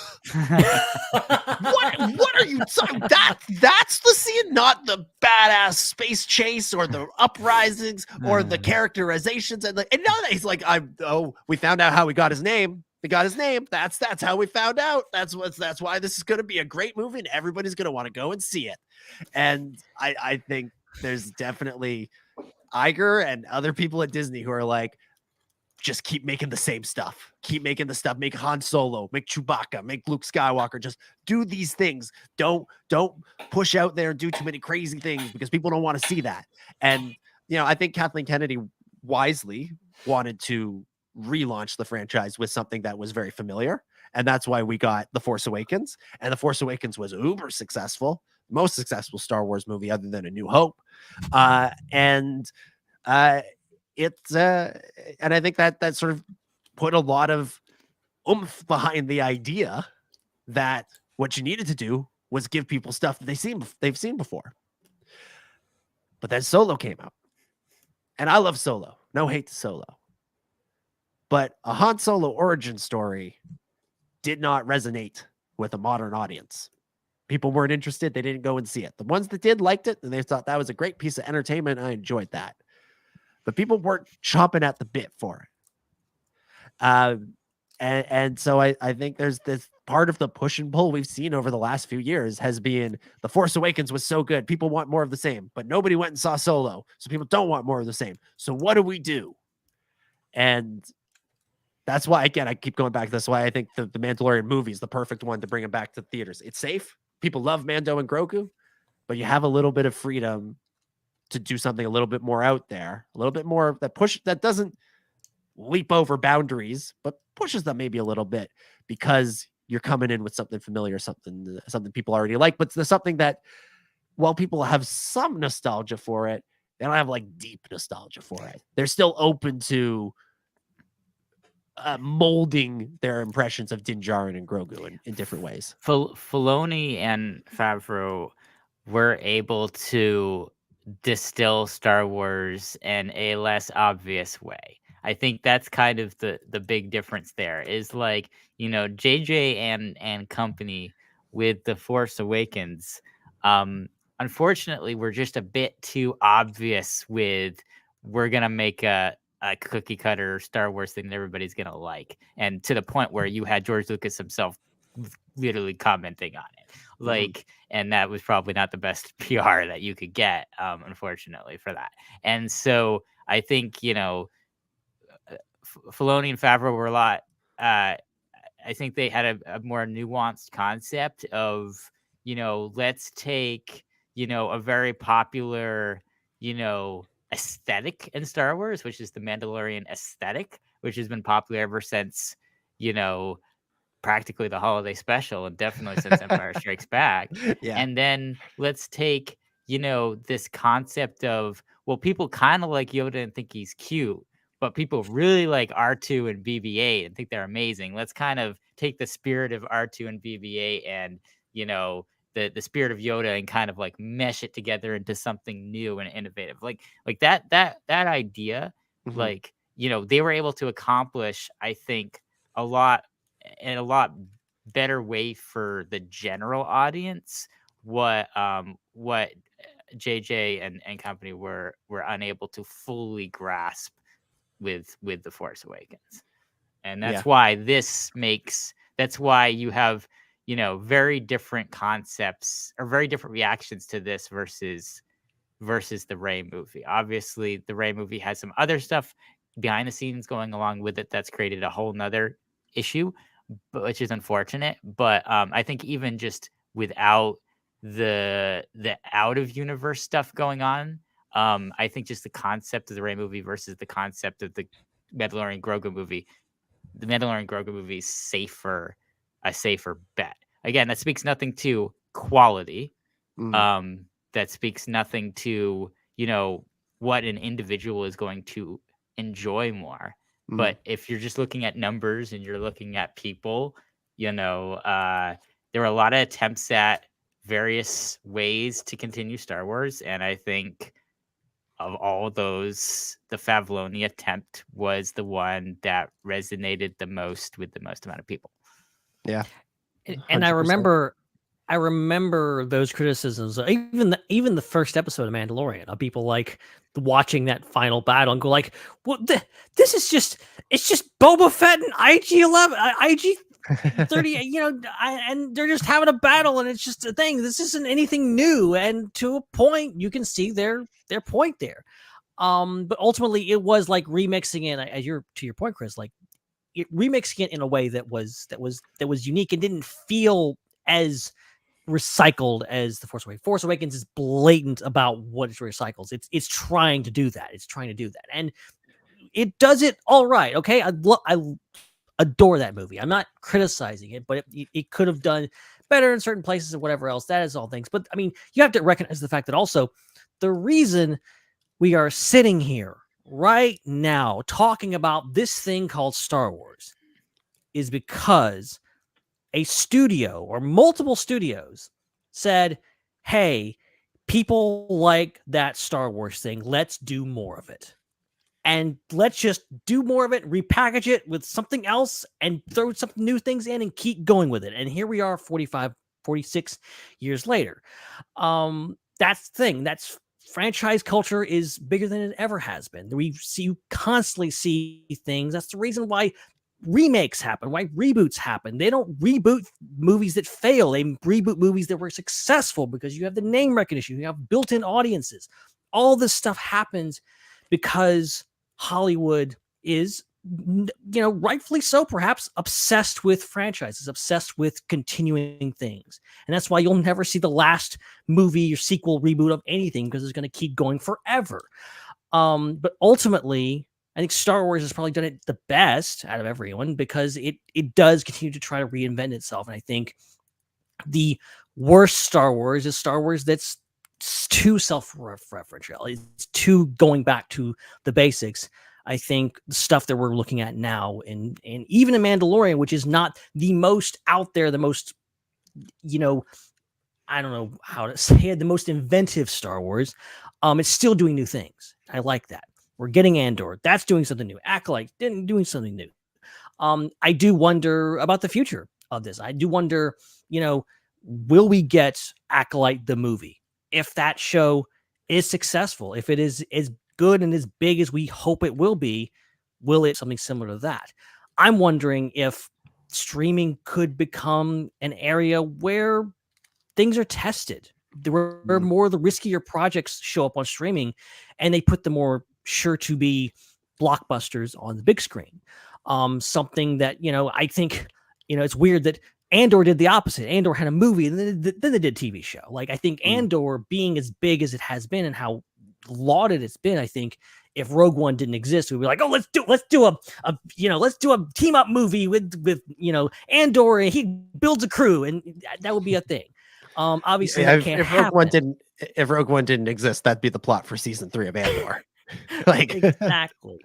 So I don't know where this goes. I don't know where we're gonna end up. All I know is there will always be more Star Wars because people tend to like it. Yeah. Let's keep going. Let's move off of this, and we spent a lot of time talking about stuff that is coming up in the future. Let's talk about something that is not happening, and that is the films from Game of Thrones TV show creators David Benioff and DB Weiss. David and Dan, D&D. Haven't heard from them in a long time. They were interviewed by The Hollywood Reporter about their new Netflix thing. I don't know if it's a show or a movie or anything. But they were asked about what they would have done had their Star Wars project gone forward. Because remember, they were hired to make a series of Star Wars films. And ultimately, that was one of the many projects between 2020 and now that fell by the wayside. So they were asked about it, and this is what they said. We wanted to do the first Jedi, Benioff said. Basically how the Jedi Order came to be and why it came to be, the first lightsaber. And we were annoyed as hell when Rian Johnson, the duo's longtime friend and 3BP producer, called his movie The Last Jedi, Weiss says dryly. He completely destroyed the obvious title for what we were working on. Asked what went wrong, Benioff said, Lucasfilm ended up not wanting to do a first Jedi story. They had a very specific story in mind, and ultimately, we had a very specific story in mind, and ultimately they didn't want to do that. And we totally get it. It's their company and their IP, but we weren't the droids they were looking for.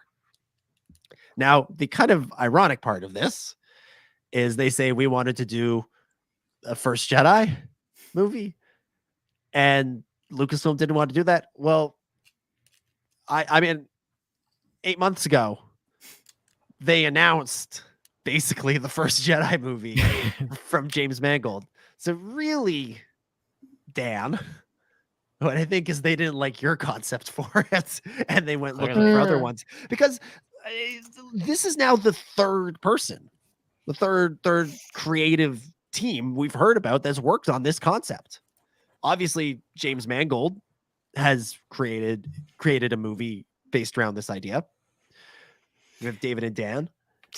Also, David S. Goyer, remember when he was talking about how he wanted to write a Jabba the Hutt movie with Guillermo del Toro, and then he also said that he had worked on basically this. So clearly, Lucasfilm really has wanted to do this idea. And this, again, I think, Chris, goes to the idea that Kathleen Kennedy has been like, let's do something new. Let's do something fresh. Let's do something different, which is what you were talking about. And basically, they've just been looking for the right pitch. And they heard one from David Goyer, said thanks, but no thanks. They heard one from Benioff and Weiss, said thanks, but no thanks. Heard one from James Mangold and said, that's what we're looking for. Let's go into production for 2029. I don't know. I know exactly what happened. Benioff and Weiss came in to Disney headquarters in Burbank for a meeting with Bob Iger. And what they had were poster boards with pins and red strings. And they used that to explain their very complicated, very, robust, world-builded, Lord of the Rings, Game of Thrones-esque Star Wars trilogy that would have won an Oscar. And Bob Iger said, that's not Star Wars. I don't know what you guys are talking about. Go make more Game of Thrones or something else. And then James Mangold came in and said, I'm going to give you just one scene, and this is the scene where the name Jedi comes from. And Bob was like, yes, we're going to make that. That's what happened.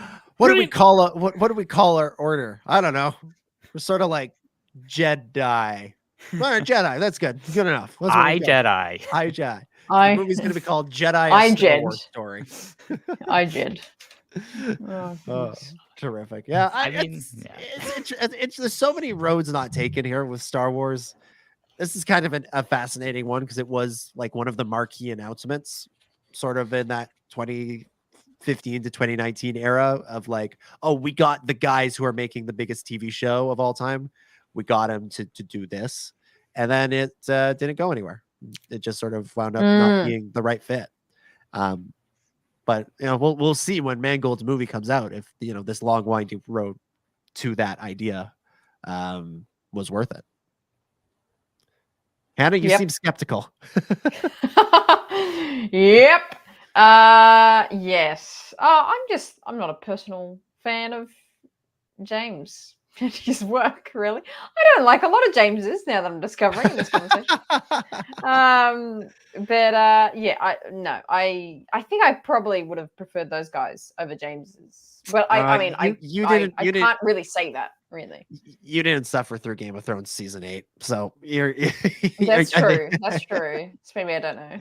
I'll take the phoenixes have propellers or whatever it was in Indiana Jones 5. I love that. Come on, I'll take that over. I love it because it's so bad. Some of the nonsense in the final. I'm not so sure. I've never really kind of talked about Indiana Jones and the Dial of Destiny that much. You missed that week. That's right. Yeah. It was not great. I didn't like it. Really? I did not like it. I didn't like it. It was the third best Indiana Jones movie.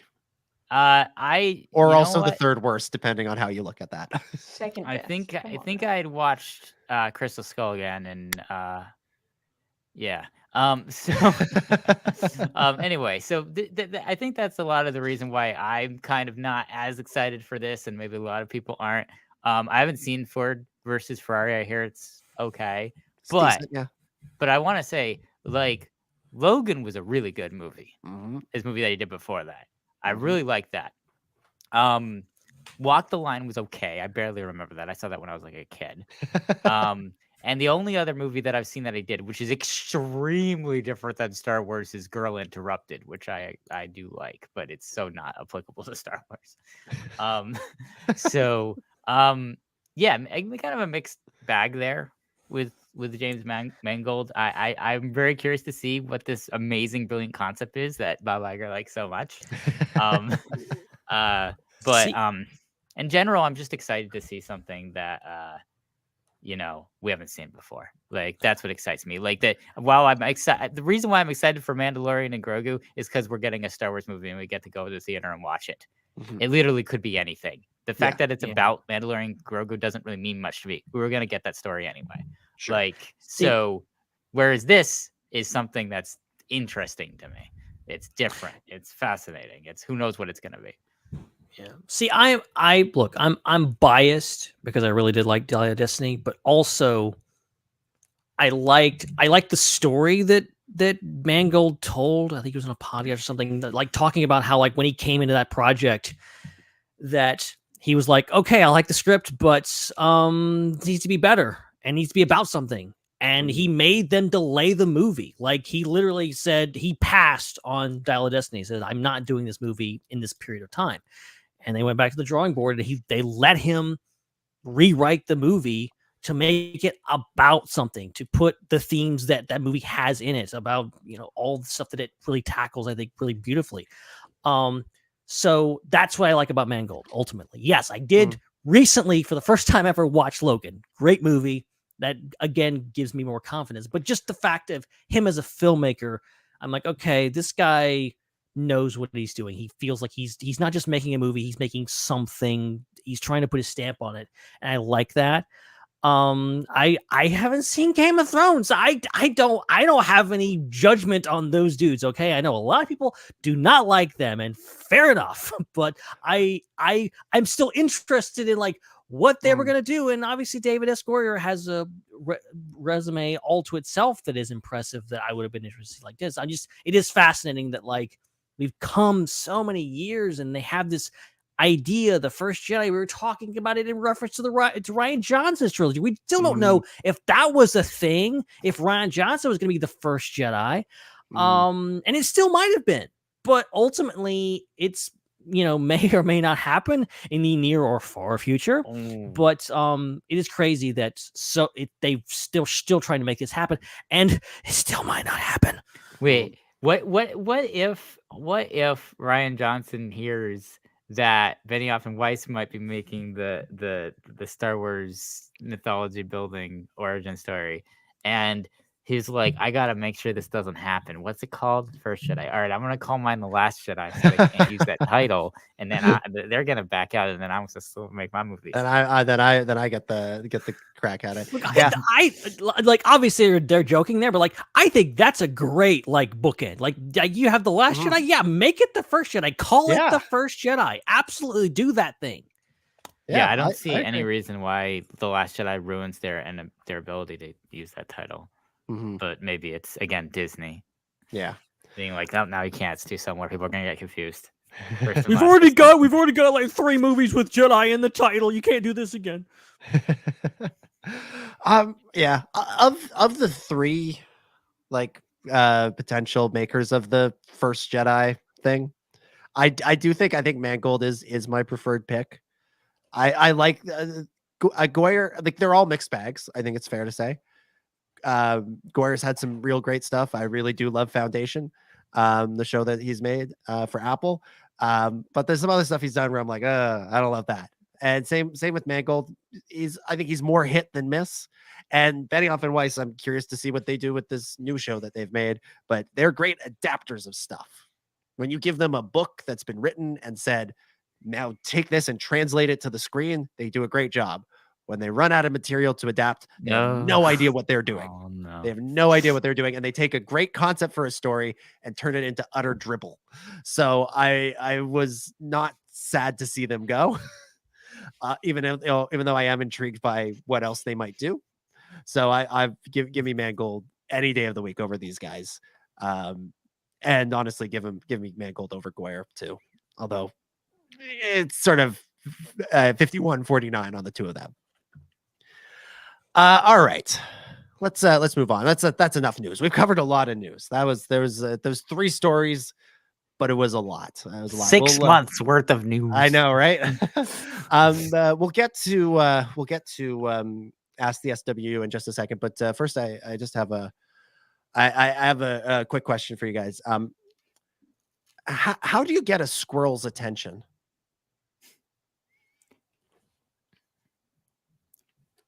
You want to get nuts? Let's get nuts. Yeah, you act nuts. You got it, Ben. You got it, Ben. You thought you were safe from dad jokes this week, didn't you? No. Bringing them back. Bringing them back. You got the most of the show, but you're not safe. Did you hear about the guy who was afraid of hurdles? He got over it. See? That one's good. Why did the computer catch a cold? It left a window open. All right, let's get to Ask the SWU. Ben's gone back to reading. It was like, that's like a machine gun. It just kept going. That's all I thought we would have this week. It hurts. It hurts. He prepared 100 dad jokes. Thankfully, he only had to use 3. All right, let's dive into Ask the SWU. We'll start with some super chats. This one from Diamond Figs says Star Wars fans are eating good with the news this week. Might not see them all till 20,300. But I got time. And also apparently the secret to immortality. Hope y'all are well. Plagueis? Hashtag Hannah Enbo tattoo. Oh yeah. Hannah, is this something from the Raeside? Well, it's actually, it's only happened in the past few hours, actually. I made a tweet from that I inspired from a fellow Australian content creator here, saying, if this year, in this calendar year, they announce that they will be releasing and putting out Battlefront 3, I've tweeted this, so it has to happen, of course. I will get a tattoo of Enbo from the Clone Wars on my butt cheek. I will do that if we get a Battlefront Season 3. I mean, at least it's hidden. So, I know, and I love Enbo. I mean, actually kind of want to show that off. So win-win. Like yeah, maybe we should get it like on the the shoulder. A full sleeve of Embo. Yeah. Full sleeve of Embo, and it's in. It's specifically when he's in that action shot of like throwing his hat thing. No, it should be yes. it should be a full sleeve of the sequence from the Clovis arc, where he's like snowboarding after Anakin down a hill. My whole arm is Is the that the sequence. snow slope. Yeah, Yeah. and he's like down it. Yeah, there you go. That would be awesome. All right, EA, get on it. It's got to happen now. I know. It's got to happen. Either now, did you specify whether it was going to be a sequel to the original Battlefront 2 or the current Battlefront? I would do either. Honestly, I would do Works either. good. I'll do both. All I know is there is pandemonium at Lucasfilm Games right now. They're like, "Don't get it going. The phones We gotta are make off this the happen, hook, guys. there's We got papers flying everywhere. Sign it up. 11 and a half months. Go." There'll be just a panel at San Diego Comic-Con, and they'll be like, "Yeah, we're just doing Battlefront." All right, Hannah, tattoo artist is over there. You. Get It'll over be there. it'll be December 31st. You'll be like, "Yeah, I'm out of the loop on this tattoo," and they're like, "Nope, wait a second." Yeah. 11:57 p.m. on December 31st. Yeah, you should have specified which time zone this was in, because they got like an extra day. to That's do true. this. I have there's like a window that I might get caught out, but I'll look at the 2024 contract. I'll Australia look at the time. contract for that one. Yeah. All right. We also got a super chat here from Joel. Says another rumor was apparently that they are thinking of 2 Mando movies separate from the Filoni, and that it could be a trilogy of Mando movies. Always a So trilogy. Mandalorian and Grogu, Heir to the Empire, something else in between or after. Dark Force Rising. God, don't call it Dark Force Rising. I mean, Or if you have to that's- call it Dark Force Rising, just don't call the last one The Last Command. That's like the best name for a Star Wars book. Why don't you like that, dog? Oh, I don't care for Yeah, it. it's great. This. It's great. I don't care for those titles. I like Heir to the Empire. I think it's a great title. I don't care much for Dark Force Rising. Look, or I The have Last been Command thinking as this whole titles. time.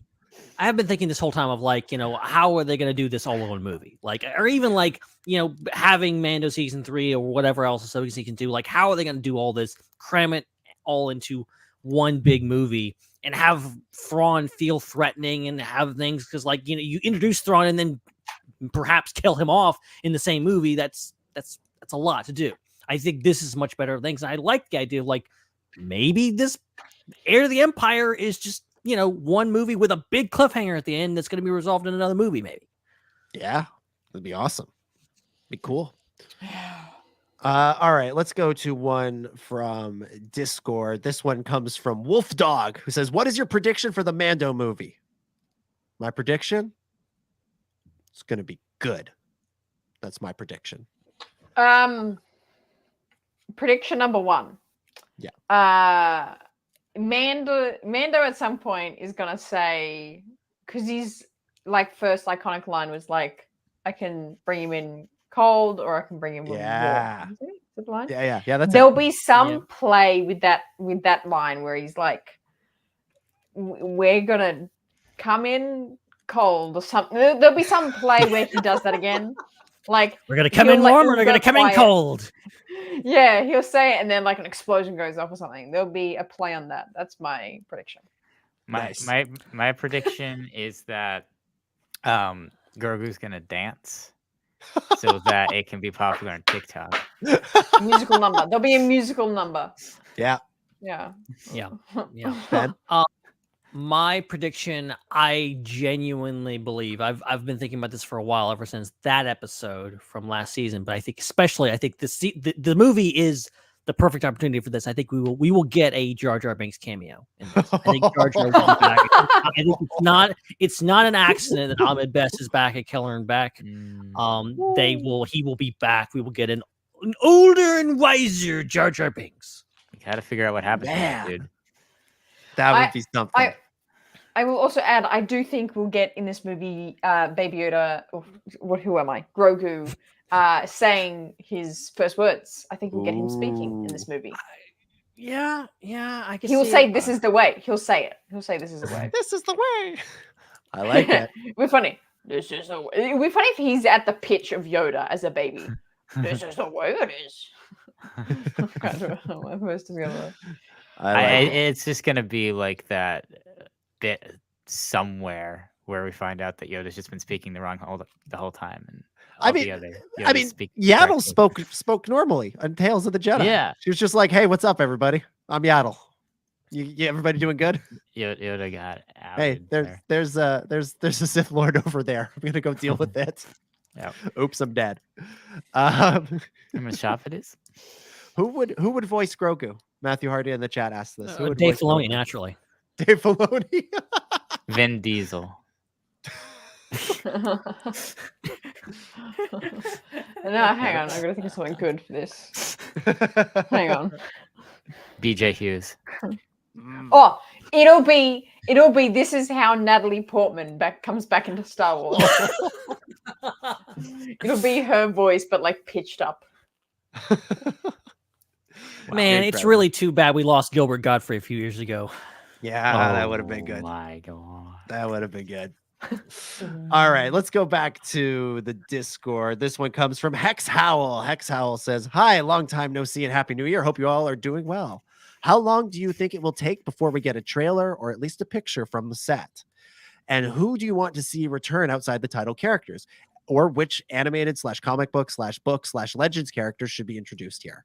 Personally, I hope we see Hondo. It's long overdue, and I bet I'm not the only one who would love to see that scoundrel back to his old tricks again." Oh, I thought that was you answering this No. question, but that was that was Hex Howl. That was Hex still going there. On the timeline of like promotion, I think day one of shooting, we get some sort of picture from the set. There'll be a Mandalorian helmet next to a movie camera or something like that. And D23 is in August. Some sort of behind the scenes real thingy there. Yeah. And then trailer at Celebration Japan. Yes. That's that my makes guess. sense. Boom. That's Done. my guess. That's what it is. It's my guess. Yeah. Yeah. This is definitely the Mara Jade movie.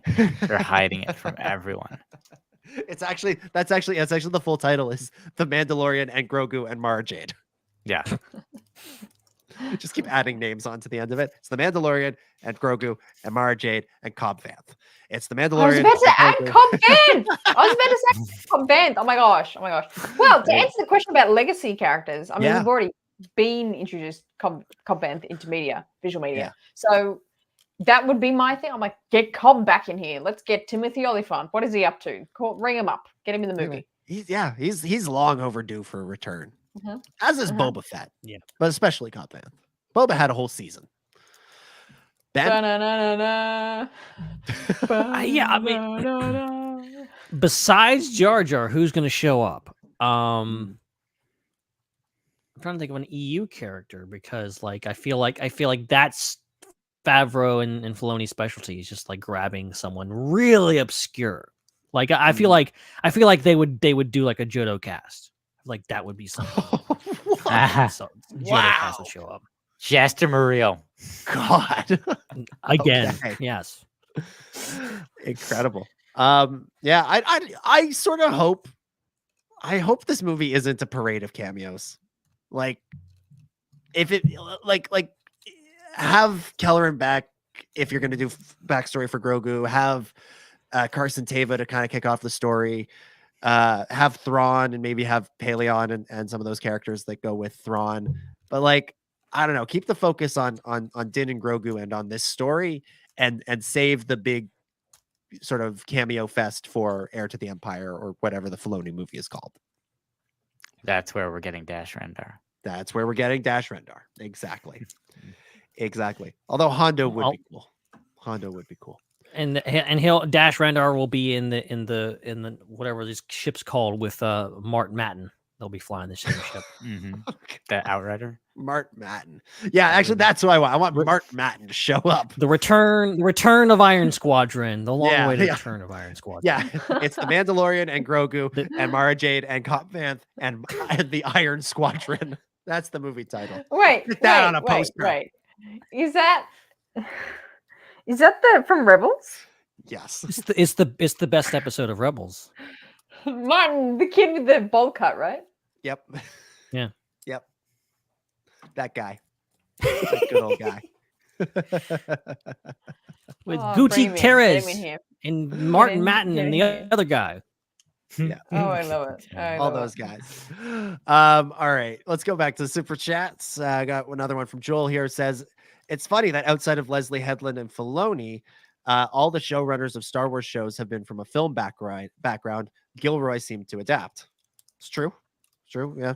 Tony Gilroy, even on whatchamacallit, Book of Boba. What was his name? The other one. What was his name?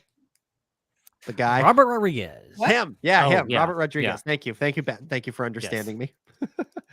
Robert Rodriguez. Spy Kids. Always. Spy Kids, yeah. Spy Kids Jar Jar. It's true, but also like Deborah Chow was a TV person and she did Kenobi. So like, you know, there's a bit of both.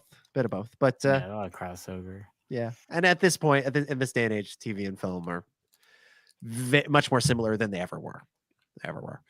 Another one from Joel says, I hope Thrawn shows up in a film before the Filoni Endgame, quote unquote, film, because Thrawn needs to win to cement himself as a threatening villain, or as Joel wrote it, a treating villain.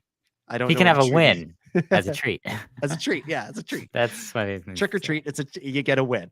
Yeah, I agree. I agree wholeheartedly. I think Please. Thrawn has been an underwhelming villain thus far because he hasn't really had a win. And I go back to Rebels. I count Rebels as part of that.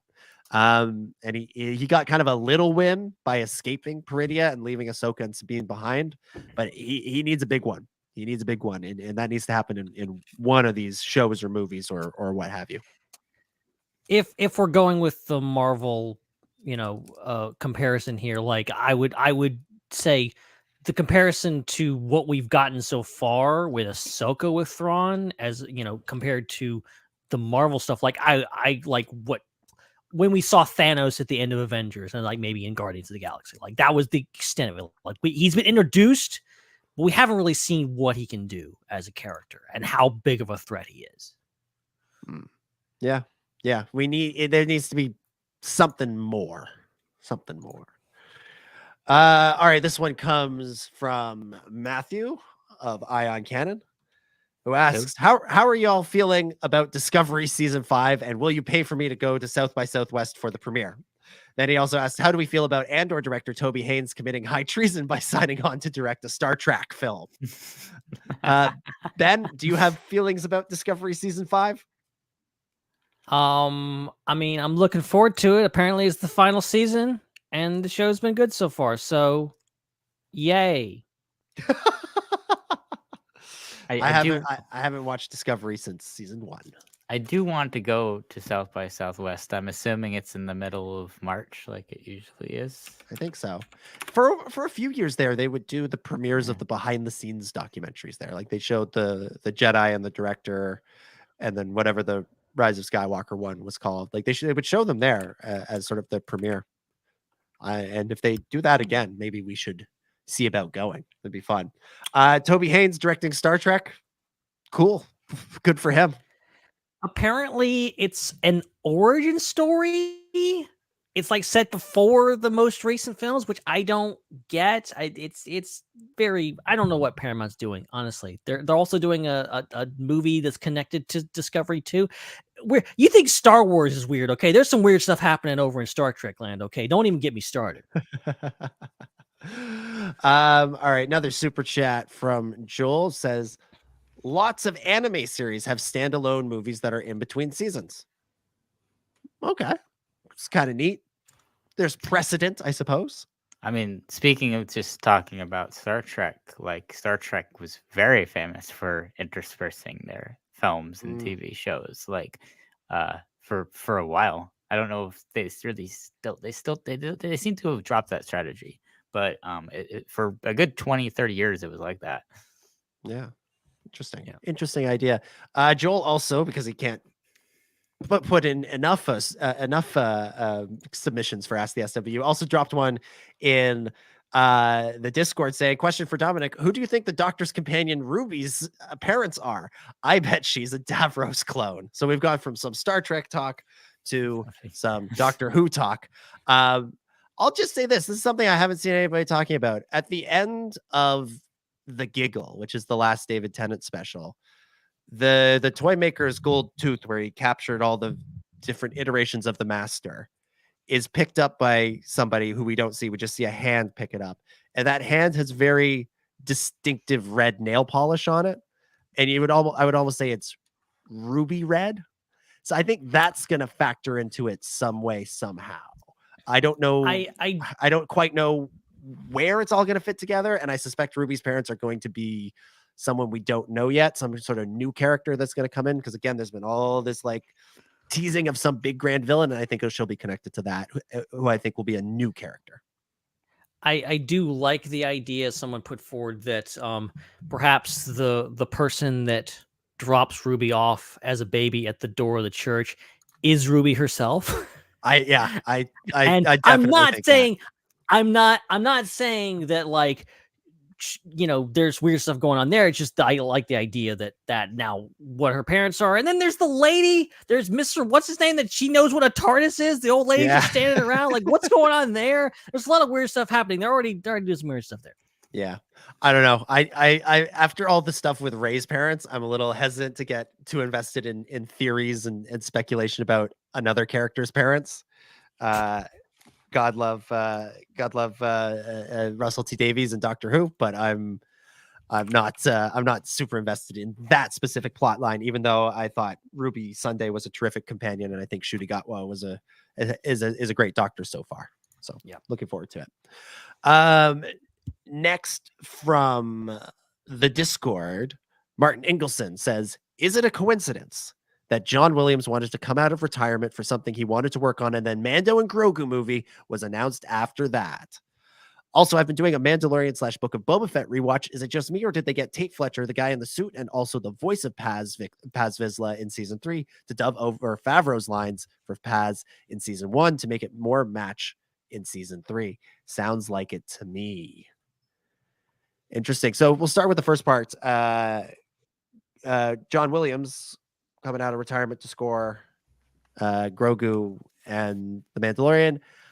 I think Ludwig Göransson is doing the music for this movie.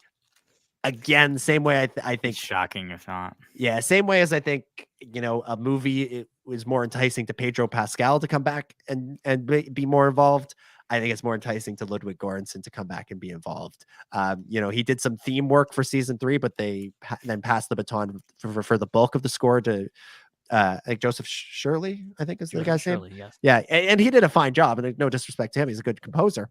But you know, Ludwig Göransson is truly a generational talent, and so to get him to come back for a 2-hour movie, I think is again more possible than an 8-episode series. John Williams Honestly, doing the Rey movie, that seems more likely. Honestly, I hate to say this, but I'm not sure I'd want a John Williams scored Mandalorian movie, because the Mandalorian themes and music have always been just vastly different. Like Ludwig set a standard for, you know, a lot of the things. I mean, even going to Ahsoka, what Kevin Kiner did with that score and how different it is, even as much as it pays homage to what Williams set in motion, it definitely goes off script there. And I like that. I like that a lot. So like, yes, let Williams do the Rey movie, because he is, you know, president of the Daisy Ridley fan club. He deserves to do that. And then, you know, yeah, Ludwig is very busy, but I think if it's a movie, he'll make time for it. Same. I agree. I haven't had a chance to go back and check the thing about Tate Fletcher replacing Jon Favreau. It's always weird that they changed it. I don't get why Favreau didn't do the voice for season 3. That was so odd. I assumed he did. That's the thing, is I don't think to me it didn't seem that different. Maybe it was, or maybe they were just doing something. It sounds like they did something different with the processing of his voice, but it seems like still seemed like Favreau to me. I don't know. It seemed different to me. I'll be honest. I did think it was. I did wonder if it was somebody else, and I think if you go, but because I remember doing a rewatch leading up to season 3, and like how he sounds in Book of Boba is so vastly different to season 1 that I was wondering, like, is this a different dude? But yeah, interesting. And they always, I mean, Tate Fletcher gets credit for, you know, in all the credits for playing Paz Vizsla, which he should, because he is the body of Paz Vizsla, and maybe that is his voice. Yeah, absolutely. A couple more super chats to get to. By the way, if you're wondering why haven't I heard Hannah in a while, her Wi-Fi crashed, so we may or may not get her back for the end of the show. There's some invasion happening. Yeah, we'll hopefully get her back before the end of the show. But if not, we'll surely see her next week. All right, a couple more of these from Joel in the super chats saying, absent from the announcement, as well as who was writing the movie, you think John will go solo like usual, or will Dave be a co-writer? I'm pretty sure it says that John's writing it. I'm pretty sure that's in the announcement. Specify a writer, I don't think. Let's look at this again. Wait. Oh yeah, Review the footage. Directed by Jon Favreau. You're right. I have to assume he's going to write this thing. I gotta think Favreau wants to write this movie. I think Dave will have input on the script, and I think he'll have a lot of input on it. And I think, again, maybe this being a movie, they'll have more people saying, "Hey, John, can you write us another draft?" Oh, you're not available. Oh, well, we've got this guy over here that we've worked with on like the on Andor or Obi-Wan Kenobi. Can we let him do it, or her do it, or them do it? Can we let somebody else do it? I think this brings up, and then you can write the last draft. It's fine. You can still have final say, but this brings up an interesting question, which is like, what exactly is Dave and John's relationship now within, like, given the scope of a project like this? Because Dave is like the chief creative officer, executive vice president, king person of Lucasfilm, whatever, king, whatever the title is. So they keep changing it. It's either executive director or CCO. I can't remember. Chief creative officer. There we go. Okay. Yeah. So the executive director is what he was before, I think. Yeah. So now he's the chief creative officer. So you'd think that, like, in a lot of ways, John's kind of almost answering to Dave now. And in a situation like that. So it's like, regardless if Dave gets writing credits or not, like, Dave is kind of almost between Kathleen Kennedy and Jon Favreau. If John. Sounds like John, that's enough McClunkies. You've already put 8 in the script. That's enough. That's Grogu's first word. McClunky. Oh man, that's a bingo card. Yeah. So, but I mean, honestly, like, yeah.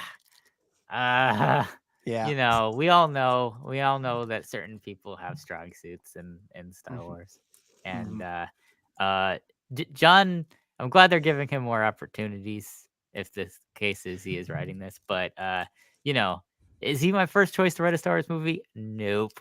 No. Is he my top 50? No. No. He might be for directing. For directing, yes. Yes. That's okay.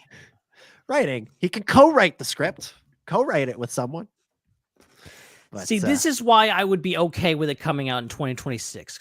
Take all the time you need to write it and polish it and perfect it and then film it. Okay. Don't rush it. Don't rush it, John. Take your time. Yeah. Next from Joel says, I heard whispers and predict that the Acolyte will be the Star Wars flagship on Disney Plus as Mando essentially graduates to the movies. I would hope. I would be fine with that. I'm down with that. Yeah. Happy with that. I mean, assuming the show lives up to the extremely lofty expectations we've set for it, but it's difficult because right now there's no way in my brain that the Acolyte can suck, which probably is a problem. But like, literally, it's like I can't think of any scenario where it would be bad. So yeah, this makes sense to me. Yeah, as much as I really like the idea of, okay, let's sunset Mando and Grogu. Let's give them an ending. Like, we kind of got that with the end of season 3. Like, you could out of context, you're like, oh, well, this is the end of those characters. We're not going to see them again for a while. Like, you could definitely take it that way. As much as I like that idea, I like the idea of, like, yes, let Acolyte take center stage. Let's let Mando and Grogu. I don't think they're going anywhere. I think we're going to get season 20 of Mandalorian. I think it's going to go on forever. I genuinely. There's some things that once they start, they never stop. American Idol, Survivor, The Mandalorian.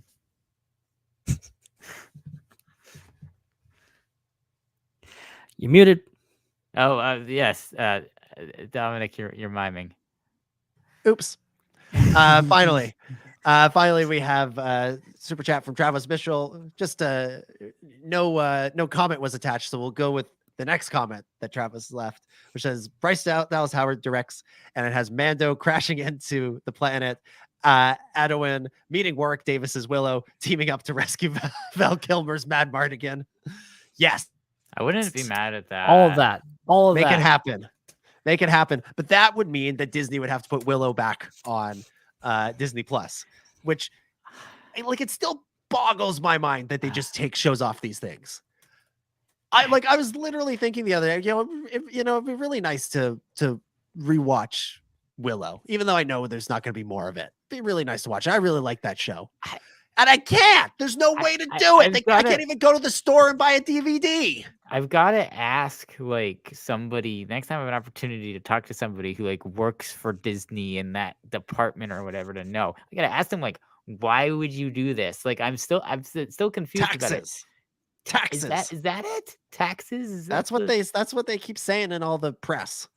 Not Disney, the reports about it is it allows them to do some sort of tax write-off. Because I don't know. I'm gonna have to do more research on that to understand it. It's the same reason that Batgirl movie isn't coming out. They can just they can prove that it's not gonna see the light of day. So yeah, it's messed up. It's weird. I love that even Warwick Davis called them out on it. That was great. I was so happy when I saw that. Absolutely bizarre. This is why, honestly, maybe I shouldn't say this live on air, but this is why I think it's so BS that all these companies and these studios are don't pirate stuff. Don't you wouldn't steal a blah blah blah. Steal a car. By doing these kind of things, you are forcing people to pirate these shows. Just like I had to do with the end of Willow because I couldn't freaking finish the show because they took it off Disney Plus. Yeah. And look, Ben, maybe if you'd watched it sooner, they wouldn't have taken it off. We would have gotten a second season.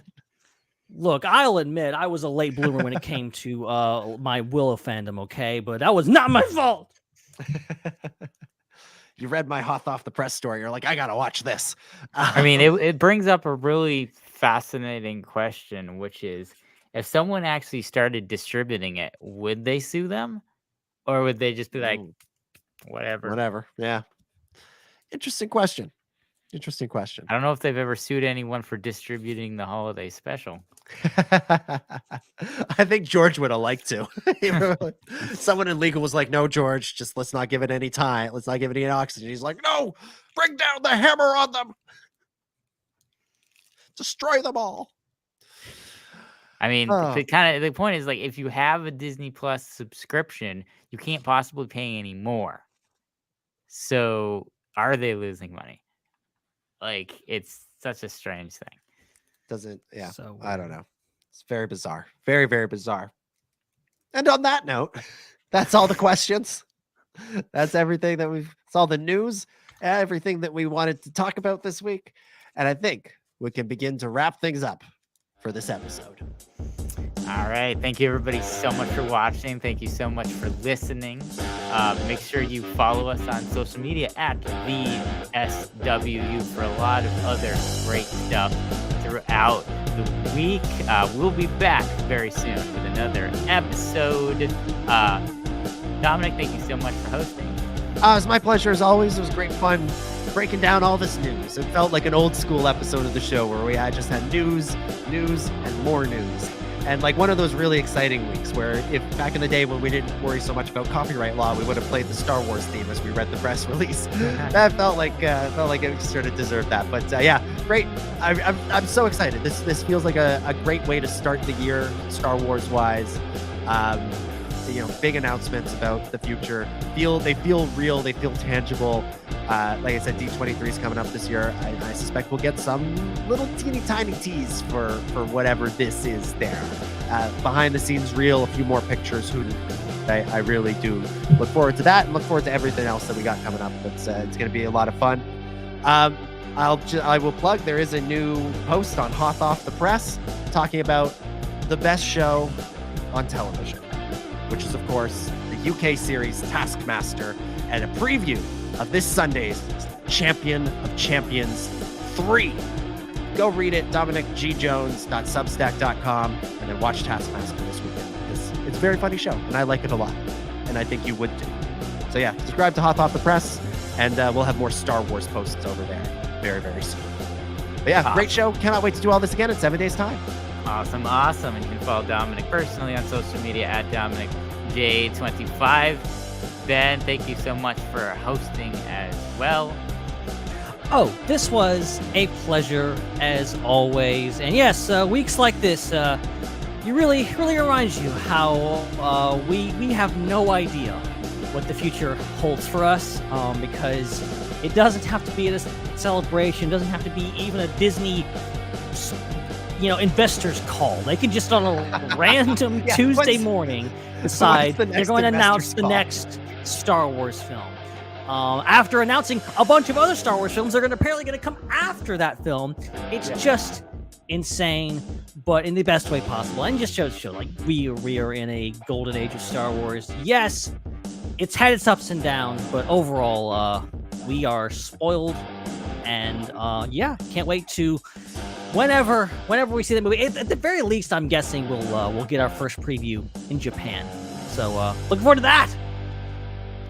Let's get a Japanese premiere. Let's go. Yeah, I'm looking forward to breaking down the trailer for this first for Mandalorian and Grogu at the Japanese IHOP in our podcast party. No. IHOP is going to open in Tokyo in the next 12 months. They have time. They have time to make it happen. Keep Xing them, threading them, however you talk to people these days. And of course, you can follow Ben on social media at Ben Hart with no E. Also, thanks to Hannah for hosting. There was communications disruptions, so she couldn't miss the show, as we mentioned.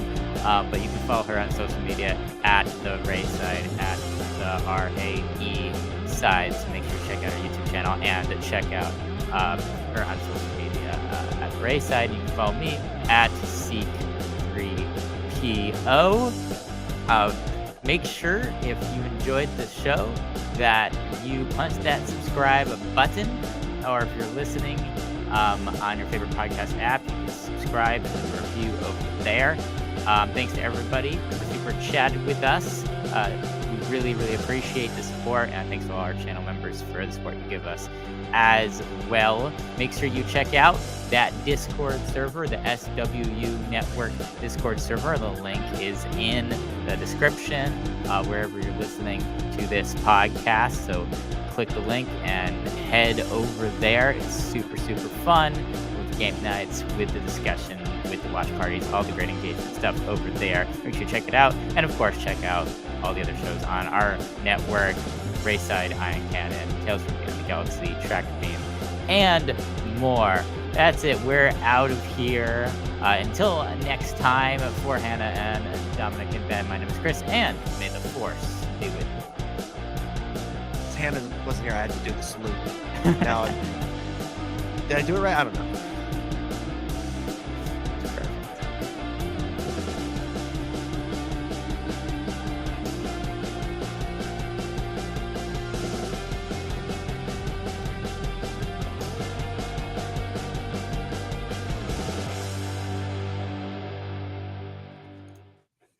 It's all right.